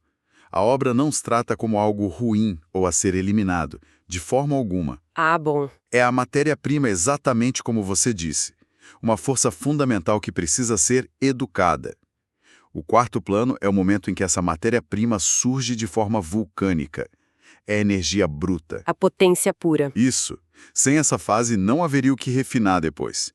O problema não é o instinto ou a emoção, mas o desequilíbrio que eles causam quando são a única coisa no comando, sabe? Entendi. A rebeldia adolescente não é ruim. Ela é uma etapa necessária para a formação da identidade adulta. A lógica aqui é a mesma. Entendi. É a puberdade espiritual, o momento em que a coisa fica confusa. E o texto é bem claro ao dizer que um retorno forçado a esse plano é um sinal grave de regressão. Parece que ninguém quer repetir a adolescência, né? Nem no universo espiritual. Saindo desse caos da adolescência, a gente espera um pouco de paz. O livro nos leva ao quinto plano, o plano encantado. O nome já soa bem melhor. O que define essa nova etapa? A mudança é um salto de qualidade na consciência. No quinto plano, os seres deixam de ser guiados puramente pelos instintos caóticos do plano dual Graças a Deus. e passam a ser guiados pelo que o livro chama de 7 sentidos da vida: a fé, o amor, o conhecimento, a justiça, a lei, a evolução e a geração. Ah, então entra um princípio organizador. Exato. É uma enval começando a se sobrepor ao puramente emocional.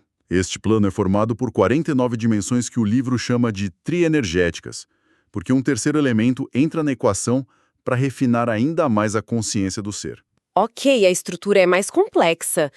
Mas por que o nome encantado? Vem da ideia de fascinação. Nesse estágio, o ser fica tão imerso em um desses 7 sentidos que aquilo se torna a sua realidade absoluta. Como assim? Um ser que evolui no sentido da fé não apenas tem fé, ele é a fé. Ele vive e respira e enxerga o universo através das lentes da fé de uma forma total. Mas o ponto talvez mais chocante que o livro levanta sobre este plano é outro. E qual seria? Neste plano, as divindades são visíveis. Como assim visíveis? Visíveis. A existência delas não é uma questão de crença, é um fato da realidade, uma observação direta. Você não acredita em Oxum, você vê Oxum. Nossa! Consequentemente, o ateísmo como a gente conhece é uma impossibilidade lógica nesse plano. Não dá para negar algo que está bem na sua frente. Eu preciso parar um minuto aqui. A ideia de que o ateísmo é impossível em um certo estágio da evolução é de explodir a cabeça. Isso muda completamente a nossa concepção de fé, como uma escolha ou uma virtude. Totalmente. Lá não é escolha, é fato. Exatamente. E isso nos leva a uma reflexão profunda sobre a nossa própria condição. Aqui, no nosso plano, a fé é tão valorizada justamente porque a gente não vê. Claro. A crença é a ponte que a gente constrói sobre o abismo da ausência de prova visual. Faz todo sentido. E isso parece dar um novo significado para os nossos rituais, para os templos, para os pontos de força na natureza. São todas tentativas de tornar o invisível um pouco mais presente, um pouco mais visível. Quase como se a gente quisesse construir pequenas embaixadas daquele quinto plano aqui na Terra. É uma ótima forma de colocar. E isso sugere que a nossa forma de espiritualidade, baseada na fé, talvez exija um músculo que os seres do plano encantado não precisam exercitar, o da confiança abstrata. A nossa evolução pode estar paradoxalmente ligada justamente à ausência da prova. É uma ótima forma de colocar. E isso sugere que a nossa forma de espiritualidade, baseada na fé, talvez exija um músculo que os seres do plano encantado não precisam exercitar: o da confiança abstrata. A nossa evolução pode estar paradoxalmente ligada justamente à ausência da prova. Ficar fascinado por um único sentido parece ao mesmo tempo lindo e um pouco limitador. É como ouvir só uma nota de uma sinfonia, mesmo que seja a nota mais bonita do mundo. Imagino que, para evoluir, seja preciso sair dessa bolha, por mais divina que ela seja. É isso que acontece no sexto plano. É exatamente essa a transição. O sexto plano da vida, chamado de plano natural, é o estágio da razão, da consciência de si e, mais importante, da consciência do todo. O encantamento do plano anterior cede lugar ao entendimento. A fascinação dá lugar à compreensão. Isso. Ele é formado por 77 dimensões, e a grande virada é sair de uma consciência focada em um único sentido para uma consciência racional que integra todos eles. Para ilustrar isso, o texto usa um exemplo fantástico, de tão simples. Adoro esses exemplos, eles ancoram a discussão. Qual é o exemplo da água? O livro diz o seguinte: no estágio dual, o emocional, um ser bebe água unicamente para matar a própria sede.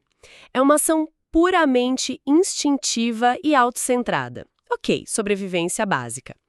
No sexto plano, o estágio natural, o racional, esse mesmo ser, ao beber água, tem a consciência de que aquela água não serve apenas para ele. Ele entende que a água é essencial para toda a vida ao seu redor. Os peixes que vivem nela, as plantas que dependem dela, os outros seres que também a bebem. A percepção se expande do eu para o nós. Exatamente. É um ótimo exemplo para ilustrar a ideia, mas ele também me parece um pouco idealista. No nosso mundo, a razão é frequentemente usada para justificar o egoísmo em larga escala, para criar sistemas complexos de exploração. O livro aborda essa corrupção da razão ou assume que nesse plano ela é sempre pura? Essa é a chave. A obra sugere que, nesse plano, a razão não opera sozinha. Ela é a capacidade de interligar os outros sentidos que já foram desenvolvidos. Então ela não está isolada. Não. É uma razão temperada pelo amor, guiada pela justiça, iluminada pelo conhecimento. Portanto, ela não pode ser corrompida ou usada para o egoísmo, porque a sua própria natureza é a de compreender a interconexão. A razão sem amor ou justiça, na nossa experiência, é o que gera as atrocidades. Lá, essa dissociação não seria possível. Entendi. Então a razão não é o topo da pirâmide, mas sim o maestro que rege a orquestra dos outros sentidos. Bela imagem. É isso mesmo. Isso soa como um verdadeiro mapa para a maturidade, aplicável a qualquer pessoa. É a jornada de sair da visão autocentrada, o que eu ganho com isso, para uma consciência de interconexão e responsabilidade. Uma lição sobre como usar a razão para guiar os instintos e não para ser dominado por eles. É o amadurecimento final da consciência. Recapitulando essa viagem, é impressionante. A gente partiu de qualidades divinas puras que se especializam como feixes de luz num prisma, dando origem a seres com funções únicas no universo. E depois acompanhamos a escalada da consciência que espelha de forma incrível o nosso próprio desenvolvimento, da adolescência instintiva e caótica do plano dual, A fase difícil. passando pela fascinação quase obsessiva pelos grandes ideais no plano encantado, até finalmente chegar à maturidade de uma razão interconectada no plano natural. Exatamente. E o que essa estrutura cosmológica nos oferece, por mais complexa que seja, é uma visão de que a evolução espiritual não é um acidente, não é uma deriva aleatória. Tem um propósito. Tem. É um processo ordenado, quase pedagógico, com um propósito muito claro: a expansão contínua da consciência e a aproximação do divino através do autoconhecimento e da compreensão de que somos parte de um todo. O mapa, como você disse lá no início, tem um destino claro. Para fechar, queria deixar uma reflexão que surgiu dessa nossa conversa. O texto contrasta a nossa realidade, que é baseada na fé no invisível, com a de seres que podem ver o divino como um fato do dia a dia. A pergunta que fica é: como a nossa jornada pessoal e coletiva mudaria se a prova do divino fosse um fato observável? Boa pergunta. E talvez mais importante, o que a necessidade de exercitar o músculo da fé, como foi dito aqui, nos ensina sobre confiança, sobre entrega e sobre nós mesmos. Algo que a visão direta talvez nunca pudesse ensinar. Olá! Hoje a gente vai mergulhar fundo no material denso, mas olha, fascinante. É um trecho do livro Gênesis Divina de Umbanda Sagrada, do Rubens Saraceni. Exatamente. A gente vai focar ali nas páginas 201 a 250. E a nossa missão aqui é tentar entender uma ideia que esse texto levanta, que é: e se a nossa personalidade, sabe, o nosso jeito de ser, não for só genética e criação? E se for, na verdade, uma espécie de assinatura divina? Isso.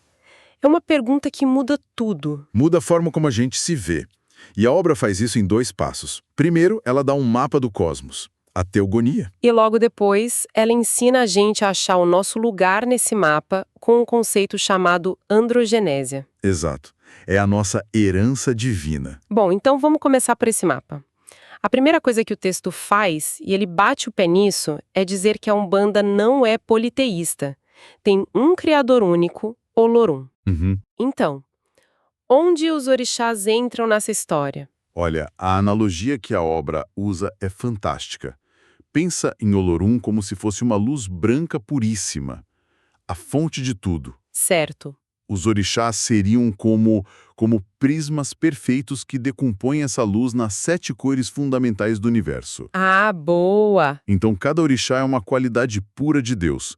Ogum não é só um deus da ordem, ele é a própria ordem emanada do Criador. Entendi. Então, cultuar um orixá é se conectar com um aspecto específico de Deus. Exatamente. E aqui a coisa fica muito organizada. O autor organiza tudo nas 7 linhas de forças divinas. E o curioso é que eles sempre vêm em pares. Por que isso? Essa é a chave do sistema todo, a polaridade. Mas não é bem um contramal, né? De jeito nenhum. É um equilíbrio, tipo um motor e um freio. Para cada força que irradia, que expande, tem que ter uma que absorve, que concentra. Faz sentido. O texto chama de cósmico o polo ativo, o que age, e de universal, o polo passivo, que sustenta. A força que irradia é o Sol e a que absorve é a terra fértil que recebe essa energia. Uma não existe sem a outra. Entendi. É como um acelerador e um controle de tração para não sair derrapando. Perfeita analogia. Então vamos ver isso na prática. Primeira linha, a da fé.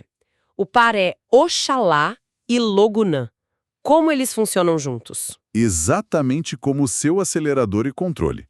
Oxalá é a força que irradia a fé, que congrega, é o calor. Mas e a fé sem limite?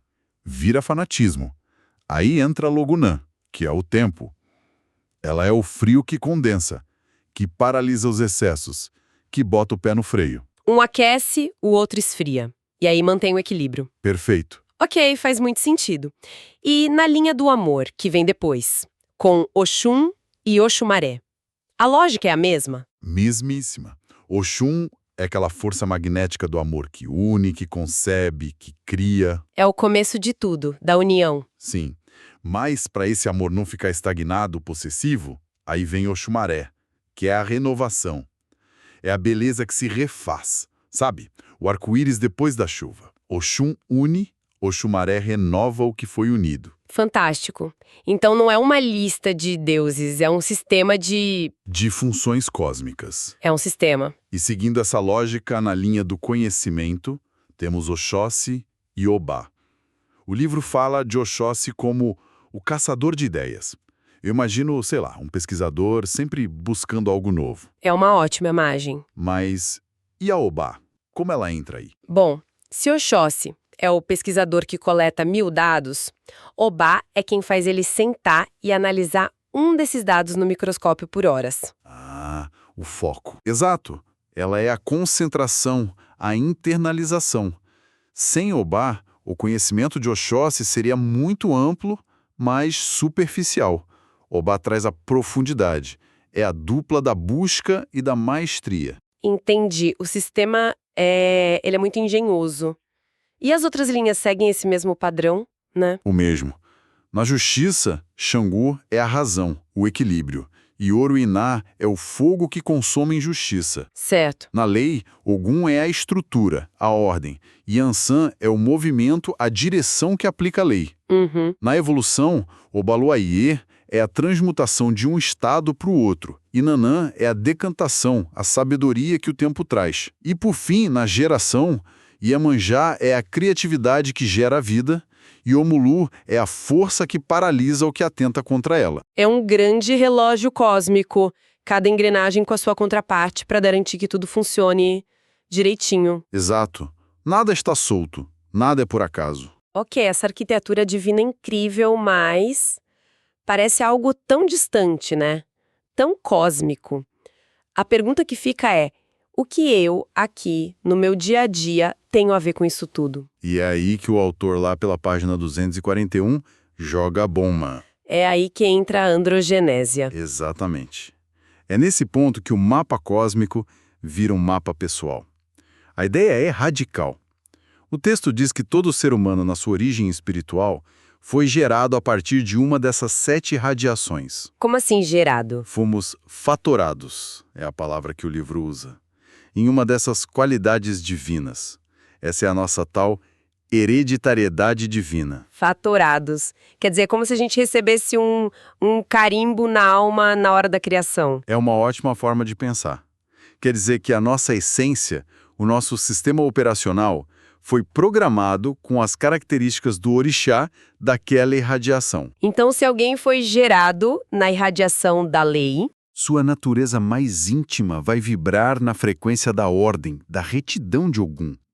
É a sua assinatura de fábrica, digamos assim. e o mais chocante é que o texto fala que isso vale para todo mundo, não só para quem é de Umbanda. É isso mesmo? Sim, e esse ponto é crucial.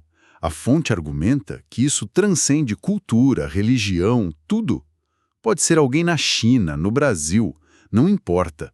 Se a pessoa foi fatorada na qualidade ordenadora de Deus, sua natureza íntima é de Ogum. Nossa, A forma como isso vai se manifestar pode variar, claro, mas a essência, a origem, seria a mesma. isso me lembra um pouco aqueles sistemas de personalidade, sabe? Tipo arquétipos de Jung ou até astrologia. A proposta é parecida. A comparação é válida, sim, mas a obra defende que isso aqui é algo ainda mais fundamental. Mais profundo? Sim, o autor chega a dizer que a ciência dos orixás, através do jogo de búzios, por exemplo, consegue revelar essa ancestralidade divina de uma forma que outras artes não conseguiriam.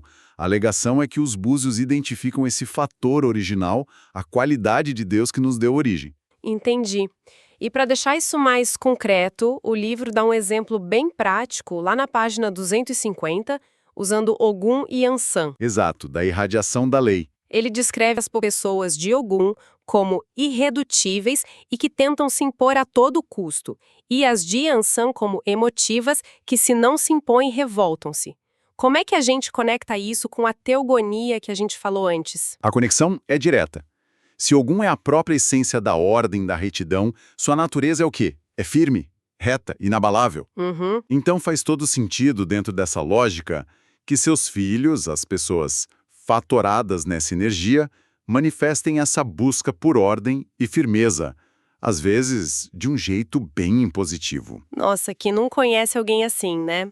Aquela pessoa que precisa que tudo siga a regra, que o plano seja executado à risca. Exato. E segundo essa outra, então, isso não é só um traço psicológico, é uma manifestação direta da energia de Ogum. Exatamente.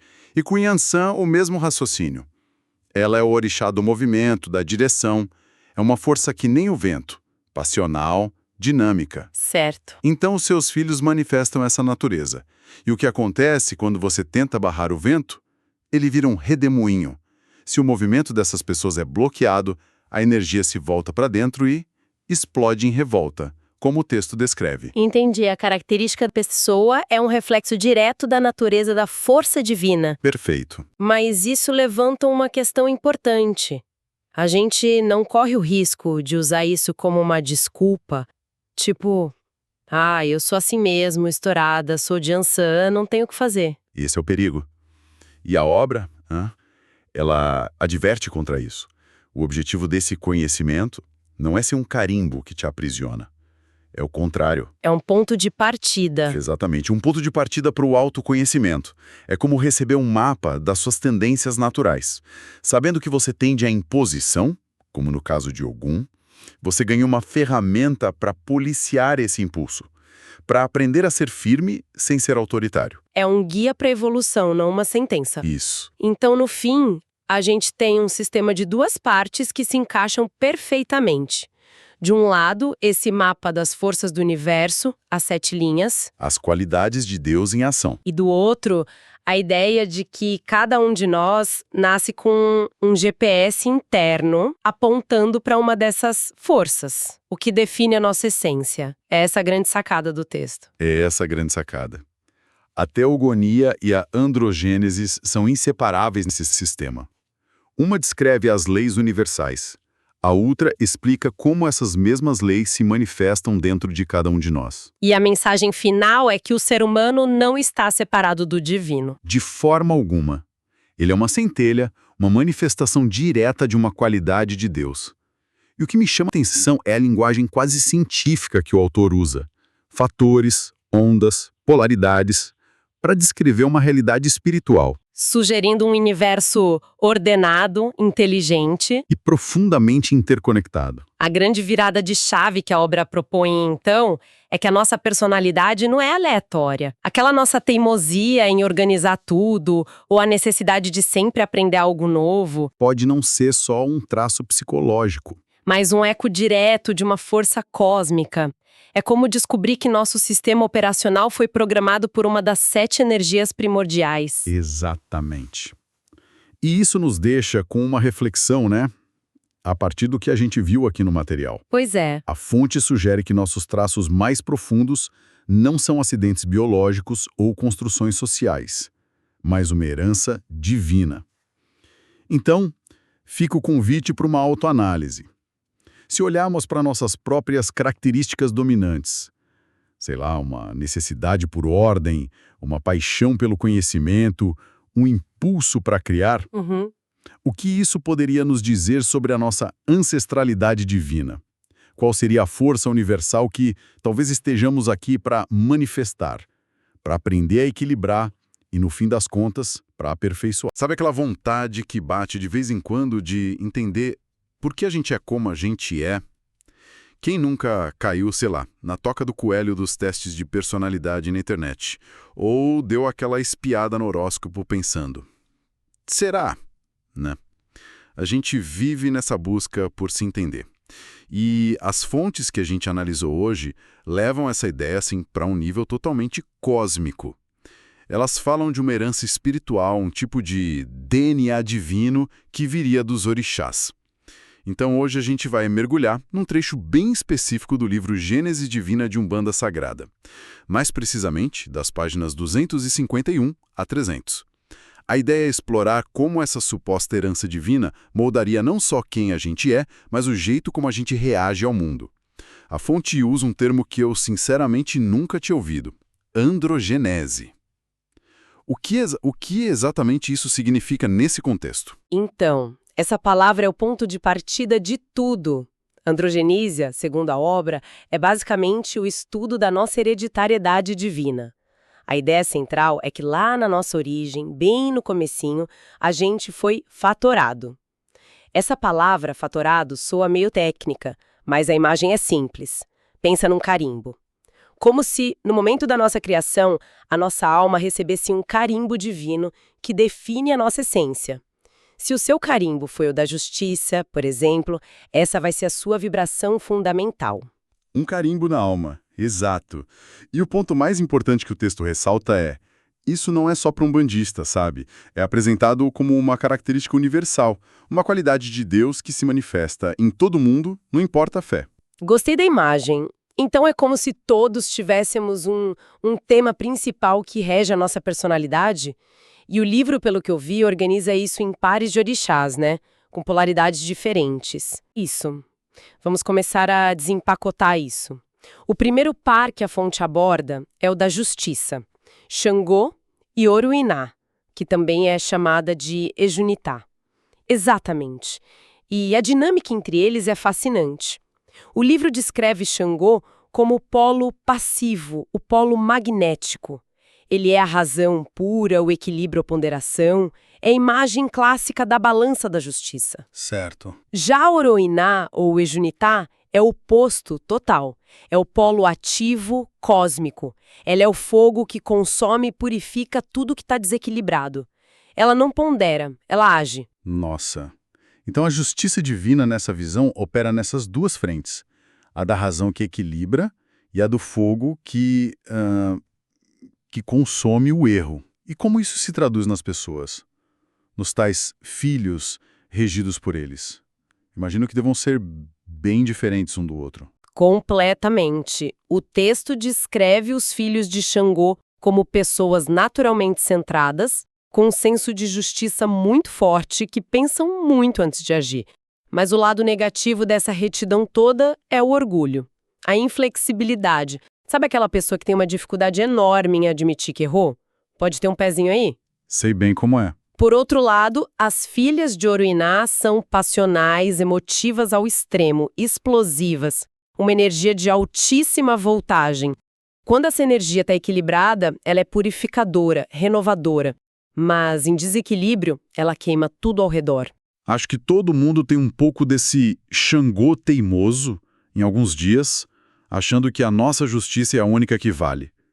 É uma forma muito interessante de mapear tendências de comportamento. É exatamente isso, um mapa, não é uma sentença, né? Ok, vamos para o próximo par, porque essa dupla me deixou curioso.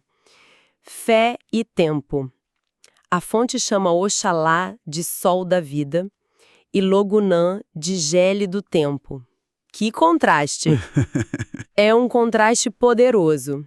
A polaridade aqui é entre irradiar e paralisar. Oxalá é descrito como a irradiação constante e universal da fé.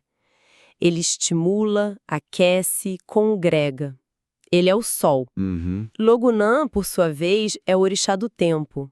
A atuação dela, segundo o livro, é na religiosidade. Ela age para paralisar os excessos, como o fanatismo, e para esgotar os desequilíbrios na fé. A ação dela não é contínua como a de Oxalá. É pontual, corretiva e, às vezes, paralisante mesmo. É a força que coloca um freio no que está fora de controle. Entendi a dinâmica. Irradiar versus corrigir. Fico imaginando como seria uma pessoa regida pelo tempo. Seria mais paciente, talvez, um pouco fria ou distante. O que a fonte diz sobre como isso se manifesta no comportamento oposto. Discretas, observadoras, silenciosas, quase misteriosas. Mas no polo negativo, podem se tornar muito retraídas, ciumentas e possessivas. É a fé expansiva contra a introspecção vigilante do tempo. Espera um pouco. O livro diz que os filhos de Oxalá no negativo podem se tornar perversos. Isso parece um salto enorme de líder leal para algo tão sombrio. Como a fonte justifica uma polaridade tão extrema dentro da mesma energia da fé? Essa é uma ótima pergunta. O texto sugere que quando a energia da fé é completamente corrompida, ela não vira só ausência de fé, mas uma fé invertida.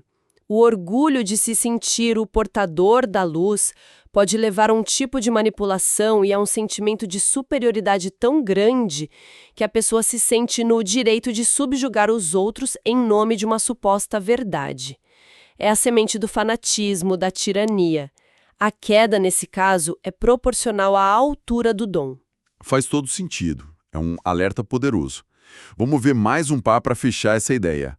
O livro fala também de Ogum e Yansan, na linha da lei e da direção. Sim, e aqui a gente tem a ordem e o movimento. Ogum é a lei em si, o ordenador. Ele representa as estruturas, as regras, o caminho reto e bem definido. Filhos de Ogum tendem a ser pessoas de ação, disciplinadas, que seguem as regras e esperam que os outros façam o mesmo. Podem ser um pouco impulsivos na defesa da ordem, mas são leais e protetores. Entendi. Yansan, por outro lado, é o orixá dos ventos, da direção. Ela não é a ordem, ele é o movimento que direciona. Filhas de Yansan são descritas como pessoas de temperamento forte, independentes, que não suportam rotina e estão sempre buscando novos caminhos. São passionais e diretas, no negativo podem ser inconstantes temperamentais. É a estabilidade da lei contra a força do redirecionamento. Isso de entender a si mesmo através desse arquétipos é fascinante. Mas me leva a uma pergunta maior. Se a gente é os filhos, quem define essas famílias divinas? De onde vem essa estrutura toda? Pelo que vejo aqui na fonte, a resposta está num conceito chamado a ciência divina dos tronos de Deus. Parece ser a arquitetura por trás de tudo isso. Exatamente isso, a arquitetura. Se a androgenese é o nosso perfil de usuário, os tronos de Deus são o sistema operacional do universo. A obra descreve eles como uma classe fundamental de divindades, a própria base da criação.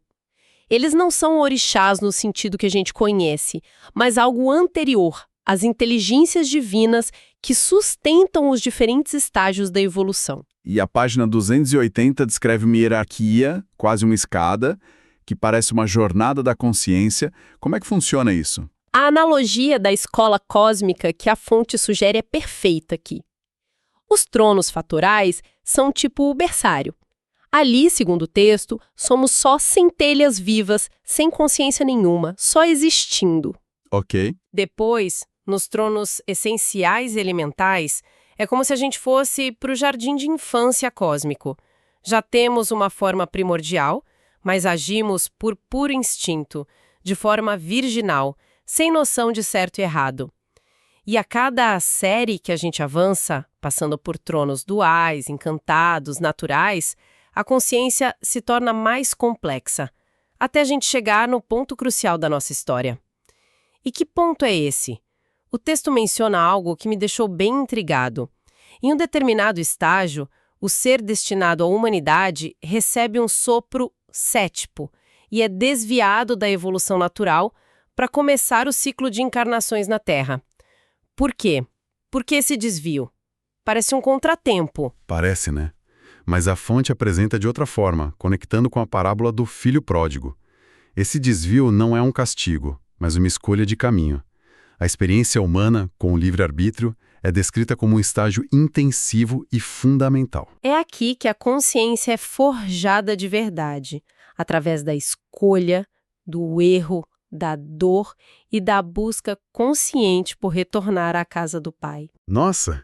É um desvio que, no fim das contas, seria um atalho evolutivo. Mais difícil, mais doloroso, mas muito mais rápido para adquirir consciência. Essa ideia do filho pródigo é poderosa. Então, segundo a obra, o sofrimento humano não é uma punição, mas uma espécie de acelerador de aprendizado. Uma escolha de mergulhar no caos para encontrar a ordem mais rápido. Exatamente. É a diferença entre aprender a teoria numa sala de aula cósmica por eras ou fazer um estágio prático, intensivo e desafiador no plano material. A humanidade seria esse estágio. E o tal sopro sétuplo seria o conjunto de ferramentas, os 7 sentidos da vida: fé, amor, conhecimento, justiça, lei, evolução e geração, que a gente recebe para navegar essa experiência. Ok. A arquitetura cósmica é grandiosa, mas como algo tão abstrato chega até nós, se transforma em algo que a gente consegue entender, como uma religião. A fonte fala em humanizar uma divindade. O que isso quer dizer? Significa que uma dessas grandes forças cósmicas, um trono, decide abrir uma porta e revelar uma parte do seu mistério para o plano humano. Essa revelação gera uma doutrina, rituais, símbolos e, naturalmente, atrai pessoas que vibram naquela mesma frequência, que tem aquele carimbo na alma, sabe? É como se um pedaço do universal se tornasse acessível, compreensível, dando origem a um culto. A palavra mistério geralmente faz a gente pensar em algo secreto, né? Que não pode ser conhecido. Mas o livro, na página 288, dá uma definição quase técnica para ela. Sim, e isso é um ponto-chave. O mistério, nessa visão, não é algo incognoscível, mas sim uma combinação de fatores divinos. É um magnetismo único que vibra num padrão muito específico. A melhor analogia é a de uma frequência de rádio. Cada orixá é um mistério que transmite na sua própria frequência a frequência da lei, a frequência do amor e assim por diante.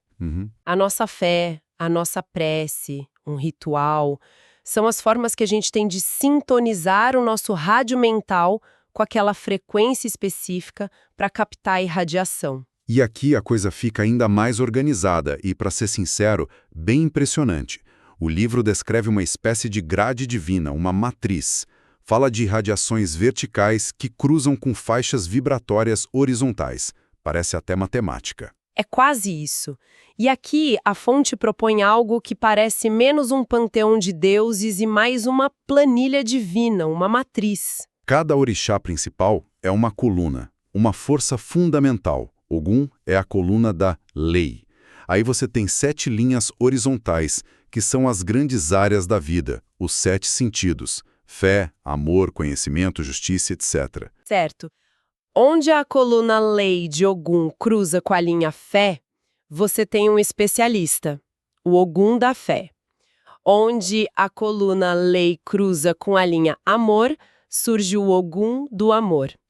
É uma forma incrivelmente organizada de ver o cosmos, que explica a variedade gigantesca de manifestações espirituais dentro de uma mesma força. Então, quando a gente ouve o nome de um guia espiritual tipo um Caboclo 7 Encruzilhadas, não é só um nome poético, é quase um endereço funcional dentro dessa matriz. Exatamente essa ideia que a obra apresenta. O nome simbólico é um código que sinaliza o campo de atuação daquela entidade. 7 indica que ele tem domínio sobre a plenitude dos 7 mistérios. Encruzilhadas não se refere ao cruzamento de ruas, mas aponta para o trono planetário que rege a interligação de todos os caminhos e escolhas. Nossa! O nome é a função dele, o cargo na hierarquia espiritual. Não é um nome próprio como o nosso. Uau! Que jornada! A gente começou tentando entender a nós mesmos com a androgenésia, os nossos arquétipos. Passamos pela arquitetura do universo com os tronos de Deus, a tal da escola cósmica, e agora a gente chega nessa matriz que mostra como tudo isso se manifesta na prática, na nossa realidade. A visão final que a fonte nos deixa é a de um universo que é pura inteligência e ordem. Nada é por acaso. A nossa jornada, por mais caótica que pareça, especialmente a experiência humana, é parte de um processo guiado por leis e hierarquias divinas. E nesse cenário, entender a nossa herança, o nosso carimbo original, se torna uma ferramenta poderosa para alinhar a nossa vida com esse fluxo cósmico. É sobre encontrar nosso lugar nessa imensa planilha divina. O texto diz que uma divindade atua de forma vertical, horizontal e perpendicular. Nós já conversamos bastante sobre a vertical, que é o seu mistério original, Ogum sendo a lei, por exemplo, e também sobre a horizontal, a sua especialização quando cruza com as outras áreas. Mas o que seria essa tal de atuação perpendicular? Essa é a pergunta de $1 milhão e é um convite fantástico à reflexão. Se a vertical é a essência e a horizontal é a aplicação, o que é a perpendicular, que corta através de tudo? Talvez sejam as intervenções, as ações inesperadas, aqueles saltos quânticos na nossa vida, onde uma força divina parece atuar completamente fora do seu campo usual para provocar uma transformação que não pode mais ser adiada. O momento em que a lógica da sua vida é atravessada por algo totalmente novo. Fica o convite para observar esses momentos. Quando uma força que corta através de tudo parece ter nos colocado de repente um caminho inteiramente novo. Olá, hoje a nossa análise vai ser bem focada.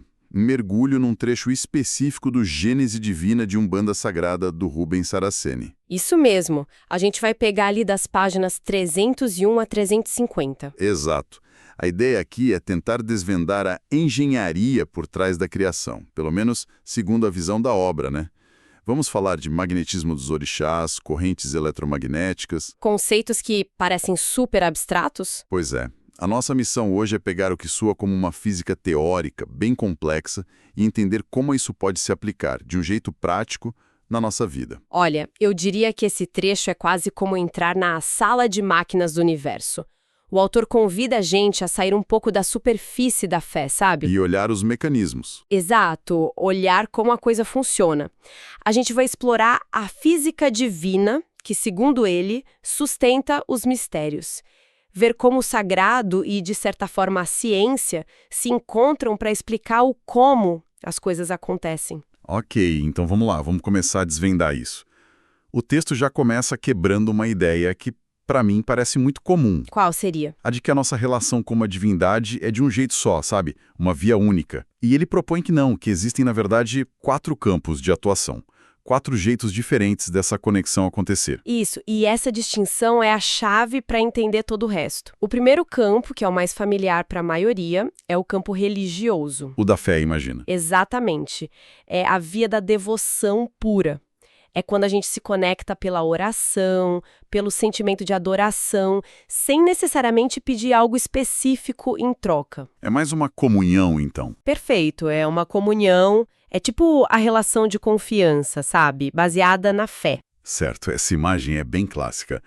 Mas aí vem o segundo campo, o mágico, que parece mudar totalmente a dinâmica. Muda mesmo. O livro até dá um exemplo de alguém que faz uma oferenda ao Ogum para se livrar de uma perseguição. Isso soa bem mais direto, transacional, talvez. É uma ótima palavra. O campo mágico é evocatório. Ele é direto. Não é uma prece genérica, é um pedido específico. Entendi. A analogia seria assim: no campo religioso, você reza pela saúde de forma geral. No campo mágico, você vai a um especialista, que é a divindade naquela função, para resolver um problema pontual. E a oferenda entra aí. Isso, a oferenda funciona como um catalisador energético, e você pede uma intervenção direta. É uma relação bem mais ativa, baseada numa necessidade. Mas assim, essa ideia de uma ação direta, quase como contratar um serviço divino, não corre o risco de, sei lá, banalizar a fé? Essa é uma questão excelente. O texto sugere que não é uma banalização, mas sim o entendimento de que existem leis e mecanismos diferentes. Certo. O campo mágico opera na lei de ação e reação, de troca. Não diminui a fé, mas direciona ela com uma intenção clara. É reconhecer que o divino também atua em planos mais pragmáticos, sabe? Entendi.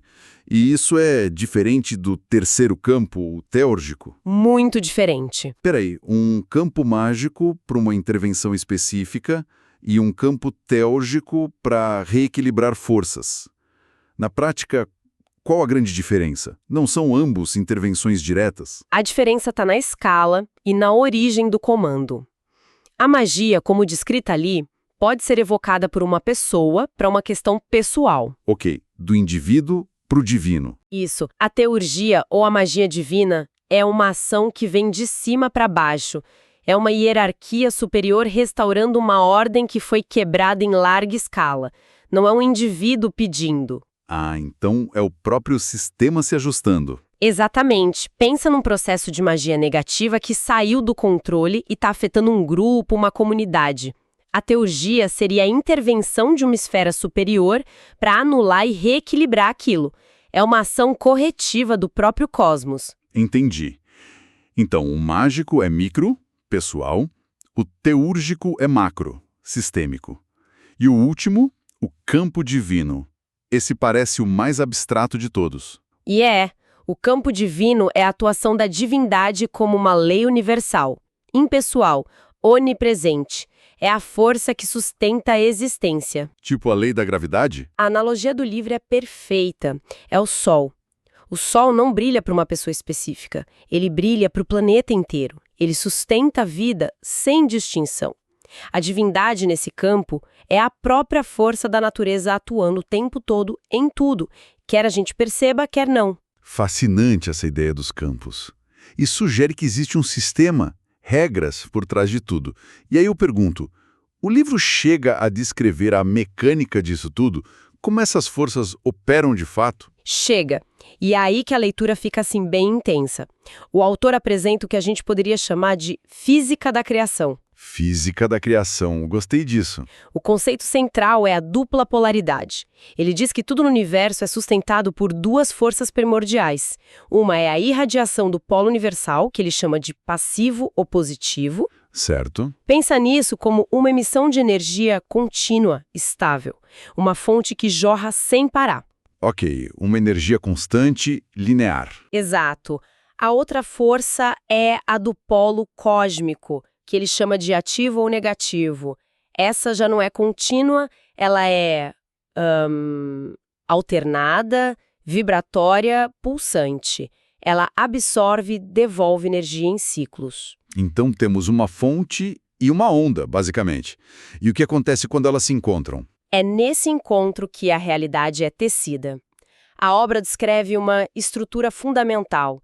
Existem 7 grandes irradiações universais, que são verticais. As 7 linhas, imagino. Fé, amor, conhecimento. Essas mesmas. Fé, amor, conhecimento, justiça, lei, evolução e geração. E essas 7 linhas de força verticais são cruzadas por 7 correntes eletromagnéticas cósmicas que são horizontais. Então, é uma grade? Uma matriz de 7 por 7. Precisamente. E cada ponto onde uma irradiação vertical cruza com uma corrente horizontal forma um polo eletromagnético, um centro de poder, um vórtice de energia onde qualidades específicas se manifestam. Uau! Essa grade de 49 polos seria, segundo a obra, a estrutura básica da realidade, a placa-mãe do universo. Espera um pouco. Se essa grade é a estrutura de tudo, então o magnetismo dos orixás, que o livro fala que é a base dos pontos ciscados, vem daí. Exato. Isso significa que os pontos ciscados não são só símbolos de fé. Eles são, na verdade, diagramas técnicos, tipo a planta baixa de uma ação energética. Essa é a virada de chave gigantesca que o texto propõe, exatamente isso. O magnetismo aqui não tem a ver com imã de geladeira, né? Certo. É a assinatura vibracional de cada si. A capacidade que algo tem de atrair, repelir ou transformar energias específicas. Me dá um exemplo prático disso. O livro dá um ótimo. Por que a Terra tem vegetais? Porque o magnetismo do nosso planeta é compatível com a essência vegetal que flui pelo universo. Ah, entendi. O nosso magnetismo sintoniza e consegue manifestar essa essência. Perfeito. Ele consegue captar essa essência e criar as condições para ela virar árvore, planta. Marte, que tem outro magnetismo, não consegue. Então, o magnetismo define a identidade e a função de tudo. Ok. E como isso se conecta com os pontos riscados? Sob essa ótica, os pontos riscados viram uma linguagem, uma ciência. Não são desenhos aleatórios. São mandalas de poder, diagramas que ativam e direcionam essas forças magnéticas. Cada traço tem um significado. Cada traço, cada símbolo, uma flecha, uma espiral, um tridente. Cada um representa um tipo de ação magnética. Irradiar, absorver, concentrar, expandir, anular. Nossa! É como se fosse uma forma de escrever com energia, de dar uma ordem direta a essas forças. Deixa de ser arte e passa a ser tipo tecnologia espiritual. Isso é impressionante. A gente passou de uma fé devocional para uma ciência de manipulação de energia. Mas, de novo, isso tudo parece tão cósmico. Como essa grade 7 por 7 e essa ciência magnética aterrissam na nossa experiência do dia a dia? Elas aterrissam através do que o livro chama de as 7 energias básicas. Ah, agora a coisa fica pessoal. Exato. Elas são a ponte entre esse macrocosmo e o nosso microcosmo. Se a grade cósmica é o sistema operacional do universo, essas 7 energias são os softwares essenciais que rodam dentro de nós. E nosso equilíbrio depende delas? Nosso equilíbrio, nossa saúde mental, emocional, espiritual. Tudo depende do funcionamento harmônico dessas energias. Então vamos detalhar isso, porque me parece a parte mais aplicável de todas. Quais são elas? A primeira é a energia cristalina. ela está ligada à irradiação da fé. É o que nos sustenta, nos dá propósito, uma conexão com algo maior. Certo. Uma pessoa com essa energia em equilíbrio tem esperança, fé na vida. Em desequilíbrio, bom, aí pode cair no fanatismo ou, na falta dela, no vazio existencial, na apatia. Entendi. E a segunda? A segunda é a energia mineral, ligada ao amor. Ela é a grande agregadora, é a cola que permite a união, a concepção, o amor que constrói. A falta dela gera isolamento, dificuldade de criar laços. Fé e amor. Ok. A terceira é a vegetal, né? Ligada ao conhecimento. Sim, a energia vegetal é o combustível do intelecto, do raciocínio, da expansão da mente. É o que nos faz querer aprender, buscar, expandir. Pessoas com essa energia fluindo bem são curiosas, aprendem fácil. Quando ela está bloqueada, a mente fica estagnada, repetitiva. Então, quando alguém diz, nossa, minha cabeça não funciona mais para estudar, nessa visão poderia ser uma deficiência de energia vegetal. É uma forma muito diferente de ver um problema comum. Exatamente essa a proposta. Olhar para a causa energética, não só para o sintoma. E isso fica mais claro ainda com a quarta energia, a ígnea. A do fogo. Isso. Ela está ligada à justiça e à razão. E funciona como nosso termostato interno. Termostato. Como assim? O excesso dela nos superaquece. A pessoa fica explosiva, passional, perde a razão no calor do momento, sabe? Sei bem. E a falta dela nos torna apáticos, sem força para lutar pelo que é certo, irracionais por omissão. Gosto dessa imagem do termostato. Muitos de nós vivemos ou superaquecidos pelo estresse ou congelados pela apatia. Seria então um desequilíbrio na energia ígnea? Seria uma forma de interpretar, sim. Em vez de se culpar por ser esquentado, a pessoa poderia pensar: como eu regulo minha temperatura interna? Faz sentido. E a quinta? A quinta é a eólica, que complementa isso. Ela é a ventilação da mente. Sabe quando a gente fica preso num pensamento, obcecado com um problema? Sei, o famoso looping. Pois é, a energia eólica é o que areja as ideias, traz novas perspectivas, direciona o pensamento e evita a estagnação. A falta dela leva ao pensamento circular. Então, o que a gente chama de bloqueio criativo, o ficar ruminando um problema, seria uma falta de ventilação mental, uma estagnação da energia eólica. Perfeitamente. E para contrabalancear essa energia do movimento, vem a sexta, a energia telúrica, da terra. A do pé no chão. Isso, a energia do aterramento, da estabilidade. Ela nos dá estrutura, firmeza. O excesso, porém, leva à rigidez, à teimosia, à incapacidade de mudar. E a falta? A falta nos deixa aéreos, instáveis, sem rumo, com aquela sensação de não pertencer a lugar nenhum. E por último, a aquática. A sétima é a energia aquática. Ela rege o fluxo da criatividade, da emoção, da adaptabilidade. Como a água, ela permite que a gente se molde, crie, flua. E os desequilíbrios dela? Em excesso, nos leva ao devaneio, à fantasia que nunca se realiza, a viver num mundo de sonhos. A falta dela gera secura emocional, rigidez criativa, sabe? Incapacidade de sentir e de se adaptar. É impressionante. É como se a gente tivesse uma dieta energética para gerenciar. Exato, uma dieta energética. Não é só sobre o que a gente come ou pensa, mas sobre o equilíbrio sutil dessas 7 fontes. A falta ou o excesso de qualquer uma gera um desequilíbrio visível no nosso comportamento. De repente, a ansiedade ou a falta de foco podem ser vistas não como falhas de caráter, mas como desequilíbrios energéticos que precisam ser corrigidos. Uau! Ok. Então, fazendo uma retrospectiva, a gente começou entendendo que a nossa interação com o divino pode acontecer em 4 campos diferentes. religioso, mágico, teúrgico e divino. Isso. Depois, a gente mergulhou na física por trás disso, dessa grade energética complexa que estrutura a realidade. E, por fim, vimos como essa estrutura cósmica se manifesta em nós através de 7 energias básicas que governam o nosso equilíbrio. E o fio que amarra tudo isso nesse trecho da obra é a ideia de que a realidade não é aleatória. Ela é um sistema inteligente, ordenado, baseado em princípios de magnetismo, polaridade e vibração. Certo. Aprender esses fundamentos, mesmo que de forma introdutória, como fizemos aqui, é como receber as primeiras lições para ler a linguagem da própria criação. Deixa de ser um mistério e passa a ser um sistema que a gente pode, pelo menos, começar a compreender. E isso nos leva a um pensamento final que o próprio texto inspira. O autor sugere que, através da nossa intenção, dos nossos pensamentos e, principalmente, dos nossos sentimentos, nós podemos nos sintonizar com diferentes ondas vibratórias do universo. Uhum. Isso levanta uma questão bem prática para a gente refletir.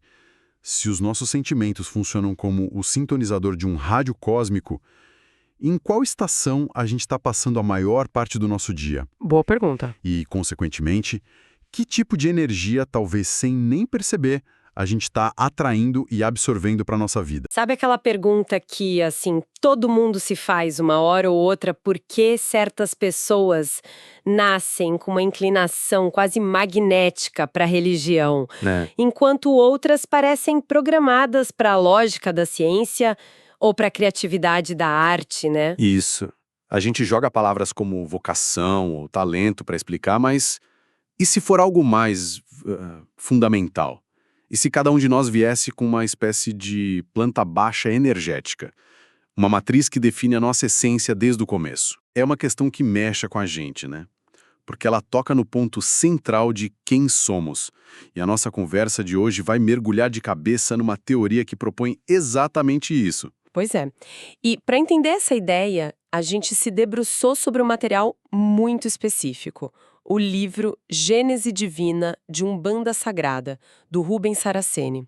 A gente pegou um trecho curto, mas que é uma verdadeira bomba de ideias, ali entre as páginas 351 e 370 exato. E a nossa missão aqui é tentar rastrear uma ideia fascinante que o autor propõe, a de que padrões energéticos invisíveis, que ele chama de ondas vibratórias, não só dão forma a símbolos sagrados, mas também à matéria e, o mais incrível, a arquitetura da nossa própria mente. É como se a gente estivesse buscando o código-fonte por trás da realidade, segundo essa visão. Vamos tentar entender como esses padrões se manifestam no mundo visível e o que isso pode, no fim das contas, revelar sobre o nosso próprio caminho, sabe?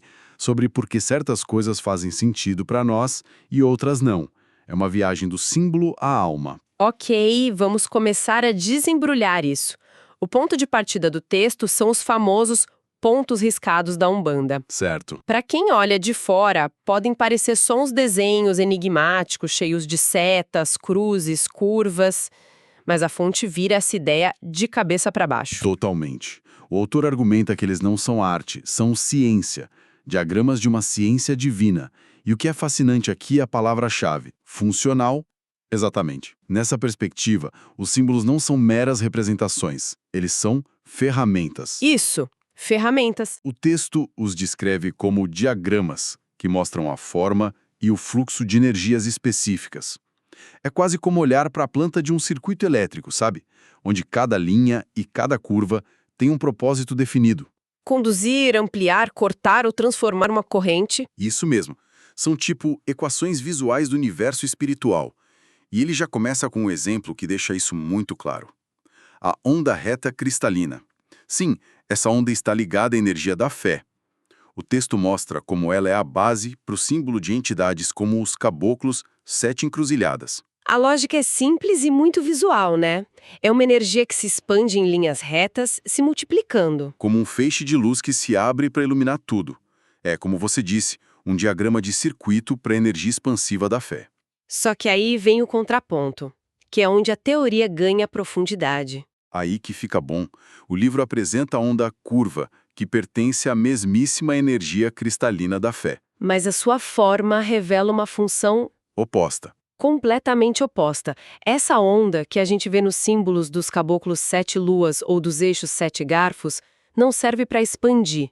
A sua forma circular ou semicircular serve para condensar, fixar ou até esgotar certas energias. Peraí, isso é interessante. Então, segundo essa lógica, a mesma matéria-prima energética, a cristalina, pode ter duas funções antagônicas só pela mudança da sua forma geométrica? É quase como a água, que pode ser vapor, que se expande, ou gelo, que se condensa. A substância é a mesma, mas a forma muda totalmente a função. Exatamente essa é a sacada. A forma não é decorativa, ela é a função. Uma linha reta projeta, uma linha curva concentra. E isso nos leva a um ponto que o autor critica na fonte. A tendência de tratar esses símbolos de forma mística ou abstrata.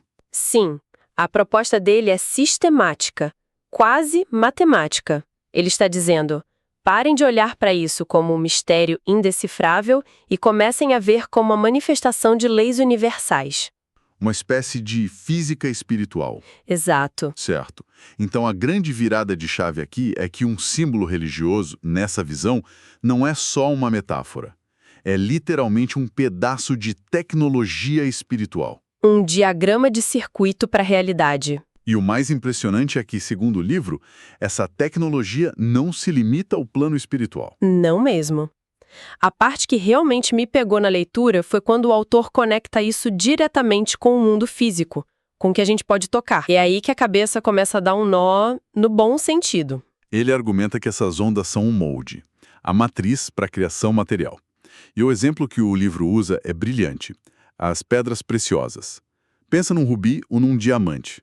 A ciência diz que eles são formados por carbono sob intensa pressão e tempo. Mas, segundo o texto, essa é só parte da história. A estrutura cristalina perfeita, a geometria interna da gema, seria a materialização de uma dessas ondas vibratórias divinas. É como se a energia invisível de um orixá, que nessa cosmologia é uma das divindades primordiais da criação, fosse impressa em 3D na forma de um cristal. Nossa, se a gente para pensar na implicação disso, a fronteira entre o que chamamos de espiritual e material simplesmente se dissolve. Exato.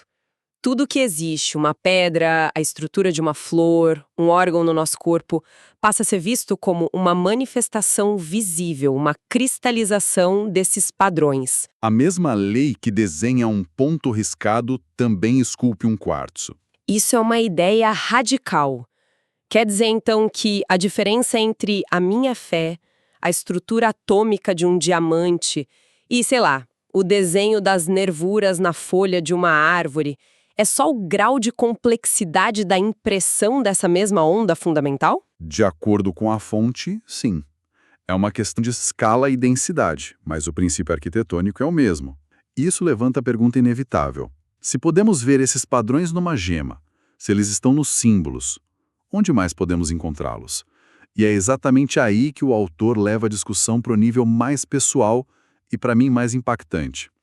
Se essa planta baixa está nos símbolos e nas pedras, a pergunta óbvia é: e na gente? Onde ela aparece em nós? A resposta do livro é: na estrutura fundamental do nosso pensamento. É como se a nossa alma, a nossa mente, tivesse uma arquitetura energética original de fábrica. Exato. Nas páginas finais do trecho que analisamos, o conceito central é o das 7 estruturas de pensamento. Certo. A teoria é que a nossa vocação, as nossas aptidões e até os nossos desconfortos mais profundos não seriam aleatórios. Seriam um reflexo direto da onda na qual a nossa alma foi magnetizada lá na sua origem. Ele lista 7 dessas estruturas, né? Mas para não sobrecarregar, acho que vale a pena a gente focar em 2 ou 3 que são bem contrastantes. Ótima ideia. Assim a gente sente o sabor da teoria. Quais se destacam mais para você? Olha, vamos pegar 2 que ilustram bem essa diferença de arquitetura. Primeiro, a estrutura vegetal. Vegetal. A fonte a associa à vocação para o conhecimento. Pense numa planta. Ela está sempre buscando luz, expandindo raízes, crescendo, se ramificando. Entendi. Uma alma como essa estrutura tem uma necessidade intrínseca de expandir o saber, de aprender, de ensinar, de questionar. É a matriz de um cientista, de um filósofo, de um professor. Faz sentido. A pessoa vegetal precisa crescer intelectualmente para se sentir viva. E qual seria o contraste? O contraste seria a estrutura mineral. Pense num cristal. A função dele é agregar, unir moléculas de forma coesa e estável, criar uma estrutura sólida. Ok. Uma alma mineral tem a vocação para o conceptivo, para agregar pessoas, para criar laços, para as uniões, para o amor que une.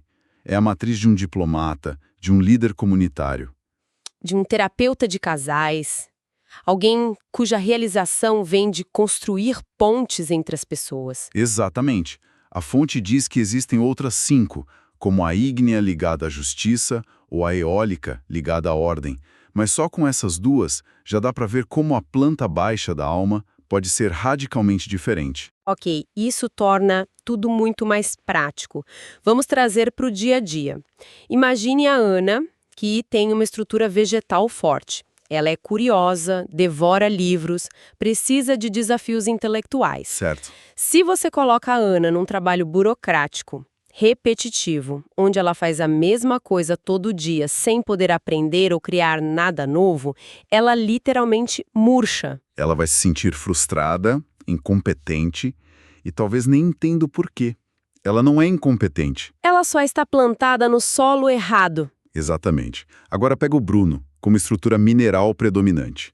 Ele é o cara que organiza o churrasco da turma, que apazigua as brigas, que sente uma satisfação profunda em ver as pessoas se conectando. Ele seria um líder comunitário incrível, um gerente de RH fantástico. Mas se você o coloca para ser um pesquisador de laboratório, trabalhando isolado por anos em uma teoria, ele pode se sentir profundamente solitário e sem propósito, mesmo que seja inteligente. Não é o campo vocacional dele. Não é. É curioso pensar nisso. Lembrei de uma amiga minha que é uma programadora brilhante, super lógica, metódica. A descrição da estrutura eólica, que a fonte diz que busca a ordem e a lei, parece descrevê-la perfeitamente. Ela deve ser feliz organizando o caos em linhas de código. Sim. E uma vez ela tentou abrir um café com um sócio. E foi um desastre completo. Ela ficava maluca porque o ambiente era imprevisível, as pessoas eram caóticas. Ela não aguentou? Não era falta de capacidade. Era um conflito de sistema operacional. Esse é o ponto. Essa reflexão tem uma aplicação contemporânea muito clara. Esse modelo oferece uma lente diferente para pensar em carreira, em desenvolvimento pessoal e até nos nossos relacionamentos. A busca pela realização sobre essa ótica deixa de ser uma busca por algo externo, como um cargo ou um salário. E passa a ser um processo de autoconhecimento, de identificar e honrar essa estrutura interna. É sobre encontrar o ecossistema onde a nossa energia flui naturalmente, em vez de passar a vida inteira lutando contra a correnteza. Que jornada! Então, revisando o caminho que a gente fez, saímos de um desenho no chão, os pontos riscados, e os entendemos como mapas de energia. Depois, vimos esses mesmos padrões geométricos se materializando na estrutura de um cristal. E, por fim, encontramos essa mesma arquitetura dentro da nossa própria mente, moldando quem somos, o que amamos fazer e onde encontramos nosso lugar no mundo. A grande sacada que fica dessa leitura é que, segundo essa visão, existe um padrão unificador em tudo. O que nos leva a um pensamento final para quem nos ouve. A fonte sugere que, embora cada alma tenha uma estrutura primária, todas as 7 coexistem na humanidade. Isso levanta uma questão provocadora. A gente vive num mundo de conflitos intensos, seja na política, na ciência, na religião. E se muitos dos nossos maiores e mais irreconciliáveis desentendimentos não vêm necessariamente da ignorância ou da má-fé da outra pessoa? E se eles surgem porque pessoas com estruturas de pensamento diferentes, um vegetal expansivo e um eólico ordenador, por exemplo, fundamentalmente não operam na mesma frequência? Se a gente começasse a enxergar que o outro não é burro ou mau, mas talvez apenas opere a partir de uma arquitetura de alma radicalmente diferente da nossa, como isso poderia mudar a forma como a gente dialoga, ouve e tenta construir algo junto? Olá e bem-vindos! Hoje a gente vai mergulhar num universo que costuma ser invisível, né? Completamente. Mas que, segundo a fonte que a gente tem em mãos, tem uma arquitetura, nossa, incrivelmente detalhada. É verdade. Estamos com um trecho do livro Gênese Divina de Umbanda Sagrada, especificamente das páginas 371 a 395, e a proposta aqui é explorar as estruturas de energia que, de acordo com essa obra, conectam absolutamente tudo. Uhum. Então, a nossa missão é tentar decodificar juntos alguns conceitos que parecem, sei lá, ficção científica, Sim, total. coisas como cordões energéticos, fontes mentais e fontes vivas. E a ideia central é fascinante, né? Muito. A de que nossos pensamentos, nossos sentimentos não são só coisas abstratas na nossa cabeça. Não mesmo. Eles são descritos como peças ativas numa engenharia cósmica gigantesca e interligada. Exato. E o que eu acho mais curioso é a abordagem. A obra chama isso de ciência divina. Sim. Não é uma apresentação, tipo, de fé cega. É quase uma tentativa de mapear a metafísica com uma lógica estrutural. Quase uma física das energias sutis. Exatamente. Como se fosse um manual. Nosso objetivo aqui é tentar entender as regras desse jogo, sabe? As engrenagens desse universo invisível que o livro descreve. Perfeito. E o ponto de partida dessa física toda é algo bem pessoal. O nosso pensamento. Uhum. O texto já começa afirmando que o ato de pensar não é um caos. Ele tem uma estrutura fundamental. Certo. E mais, que existem 7 tipos básicos de estrutura que acabam definindo a nossa vocação natural no mundo. A primeira que citam é a cristalina. A cristalina, ligada a um campo mais religioso, de congregação, Isso. e a partir daí o leque se abre, né? Tem a estrutura mineral, que seria de um campo mais conceptivo, de quem agrega ideias. Uhum. A vegetal, que é mais expansora, ligada ao conhecimento. A ígnea, que busca o equilíbrio, conectada à razão. E Peraí, essa ígnea ligada à razão e ao equilíbrio. O que seria um exemplo prático disso? Uma pessoa com essa vocação, sei lá, um juiz, um cientista? ótima pergunta, porque tira da abstração, né? Exato. E é exatamente isso. Pela lógica do livro, uma pessoa com uma estrutura de pensamento ígnea se sentiria naturalmente atraída por campos que exigem lógica, equilíbrio. Faz sentido. Um juiz, um mediador, um pesquisador. Todas essas carreiras ressoam com essa necessidade de ponderar, sabe? De equilibrar os pratos da balança. A fonte propõe quase um DNA energético para as nossas aptidões. Um DNA energético. Gostei do termo. Não seria um acaso psicológico, seria uma sintonia fundamental. Entendi. E as outras? Você mencionou a ígnea. Quais eram as últimas? Certo. Tínhamos também a eólica, que é mais ordenadora, ligada à direção. A telúrica, que é transmutadora, focada na evolução, na mudança de estado das coisas. Ah, interessante. E, por fim, a aquática, a mais criativa, geradora, ligada às artes, à geração da vida. E o que eu achei mais impressionante é que, segundo a fonte, isso não é só sobre nós, não é uma coisa individual. De jeito nenhum. Cada uma dessas estruturas estaria sintonizada com uma força muito maior, né? Quase uma estação de rádio cósmica. É exatamente essa a conexão que o livro faz com as 7 irradiações divinas. Certo. O fascinante aqui é que o pensamento não é descrito como algo que nasce e morre dentro do nosso crânio. Ele é uma ressonância. Uma ressonância. É.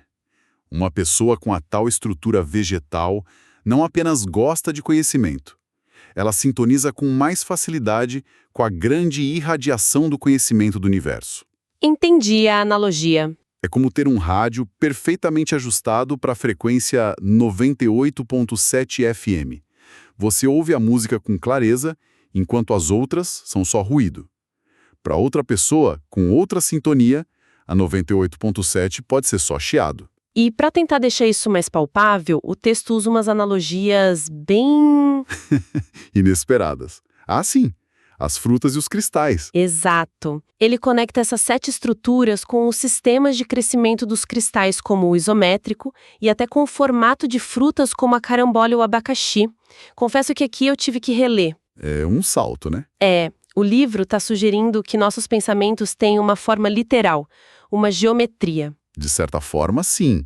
A analogia serve para mostrar que os padrões se repetem na criação em escalas diferentes. Ah, ok.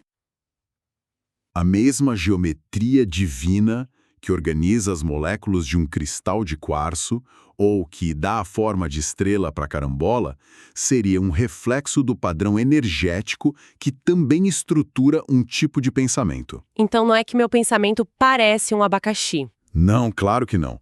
Mas a matriz energética, o princípio geométrico por trás dos dois, seria o mesmo. É uma forma de dizer, Olha a natureza, as regras que a regem também regem você por dentro. Entendi.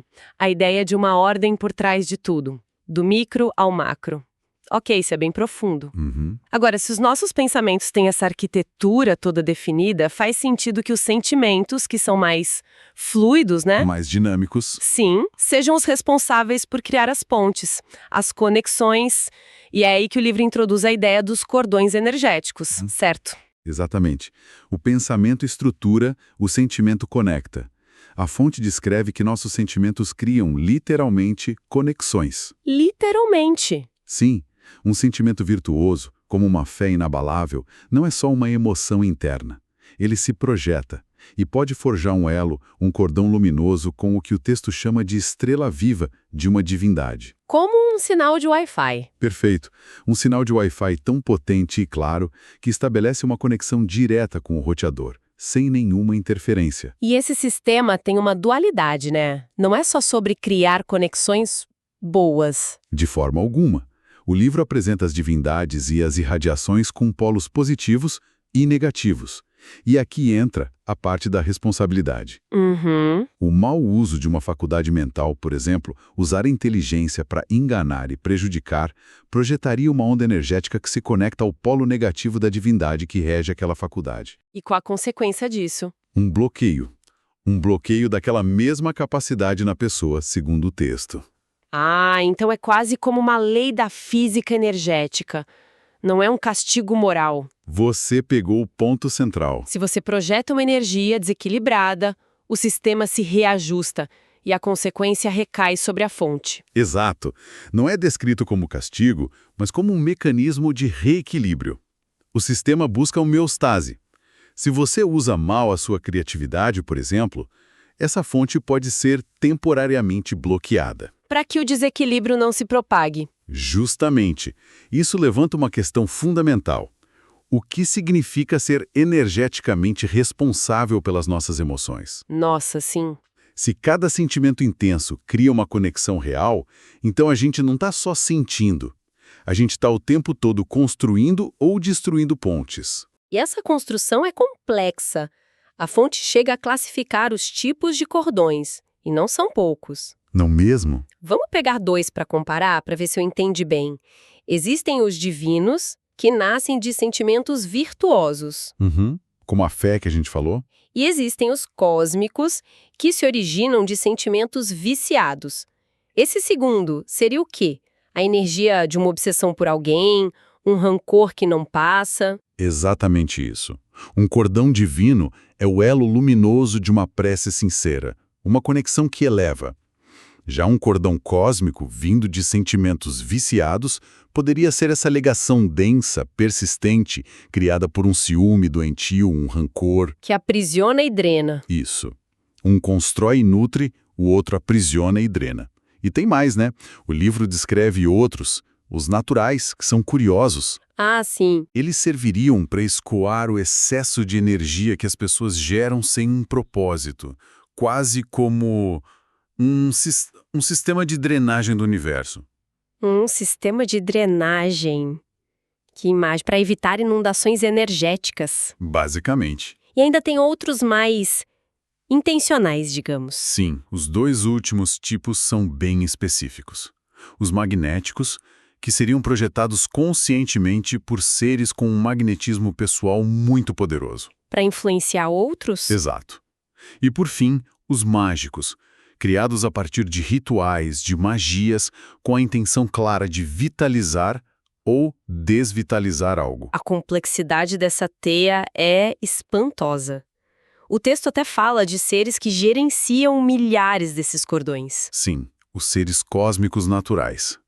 Isso sugere uma hierarquia de consciência e influência energética que está muito além da nossa. Ok, até aqui falamos das estruturas de pensamento e das conexões dos sentimentos. Agora, de onde vem a energia para tudo isso funcionar? Boa! E é aqui que o livro dá outra virada e apresenta as usinas de força do sistema. E começa com algo interno, as fontes mentais. Isso. A lógica aqui é que a nossa mente não é só um computador que processa informação. Ela é a fonte de energia do computador também. Exato. Dentro de nós, teríamos fontes internas que produzem as energias específicas que sustentam cada faculdade: o raciocínio, a criatividade, a fé, Cada função mental com a sua própria bateria interna. basicamente. E, seguindo o padrão que a gente já viu, o micro reflete o macro. Essas nossas fontes mentais estariam ligadas a fontes maiores. As chamadas fontes naturais. Elas funcionariam como grandes centros de intercâmbio de energia entre as diferentes dimensões da vida. E o livro usa uma analogia ótima para isso. A dos vasos comunicantes, perfeita. Imagine os diferentes planos da existência como vários recipientes de água conectados na base. Se um deles começa a encher demais com um tipo de energia, o excesso escoa para os outros. Mantendo o equilíbrio de tudo. Exato. Nenhum plano fica sobrecarregado ou totalmente esgotado. É um sistema cósmico de gestão de recursos. Até aqui a gente estava falando de estruturas, regras, quase uma engenharia, né? Mas aí o texto apresenta algo que soa poético, ou até meio bizarro. As fontes vivas. Ah, sim. A descrição delas como entidades emocionais me pegou de surpresa.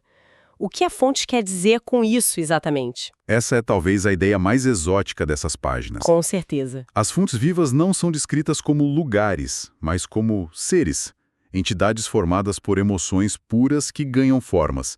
E o texto descreve como formas belas e estranhas. Pétalas de luz, estrelas, olhos. Isso. E a função delas seria atuar como filtros ambientais vivos nas dimensões paralelas. Elas absorveriam e transmutariam energias densas, purificando os ambientes. Como os corais de um oceano. É a analogia perfeita. Elas filtram o ambiente e mantêm o ecossistema saudável, só que no plano energético. Entidades emocionais que são filtros vivos. É muita informação para processar. Sim. E o mais chocante é como o livro conecta esse conceito super abstrato a uma prática religiosa muito concreta aqui do nosso mundo. É aí que tudo se amarra. O texto explica que trabalhos de magia negativa poderiam criar cordões nefastos ligados a essas fontes vivas. Corrompendo a função delas? Exato. Usando-as para alimentar processos destrutivos. E a pergunta que fica é: como se lida com isso? Como se corta uma conexão com uma entidade emocional em outra dimensão? E a resposta que o livro dá é pólvora. Exatamente. O uso de pólvora em certos rituais de Umbanda é explicado nessas páginas como uma ferramenta energética de altíssima precisão. Uau! A lógica descrita é a seguinte: a explosão da pólvora gera uma onda de choque energética, forte o suficiente para romper esses cordões nefastos. Ok. Mas não para por aí. A energia ígnea do fogo, liberada pela queima, viajaria pelo que restou do cordão até a fonte viva. Certo. E causaria nela o que o texto descreve como uma dor ou um choque. E essa sensação faria a fonte se contrair, se fechar. Desativando a demanda de energia que alimentava a magia. Perfeitamente. Nossa, então o que parece para um leigo só um estouro barulhento num ritual, dentro dessa lógica é uma espécie de cirurgia energética de precisão para desativar uma usina de força negativa à distância. É a tradução perfeita. É uma tentativa de criar uma ponte entre o porquê metafísico e o como ritualístico. Traz a discussão de um plano totalmente abstrato para uma aplicação funcional, observável. Mostrando que cada elemento de um ritual pode ter uma função técnica muito específica. Exatamente. Nessa visão de universo energético. Então, no fim das contas, o que tudo isso significa? Essa nossa análise sugere que nosso universo interior, nossos pensamentos, sentimentos, eles não estão nem um pouco isolados. Pelo contrário. Somos parte ativa, um tijolo na construção de uma arquitetura cósmica. Quer a gente saiba ou não, estamos o tempo todo construindo, recebendo, projetando energia através dessas estruturas. O que nos leva a uma reflexão final. Uma provocação para quem nos ouve. Vamos lá. O livro começou descrevendo 7 estruturas de pensamento que definem nossas vocações. Se a verdade é que nossos pensamentos e sentimentos têm consequências energéticas tão reais, como seria se a gente entendesse conscientemente qual é a nossa própria estrutura? Se soubéssemos que nossa natureza é mais ígnea, racional ou mais aquática, criativa? Como isso poderia mudar a forma como a gente navega pela vida? Exato. Como mudaria a escolha de uma carreira ou a busca por um propósito? Talvez essa seja só uma outra linguagem, sabe? Uma linguagem energética para entender a nossa própria psicologia. E destravar um potencial que a gente nem sabia que tinha. Exatamente isso.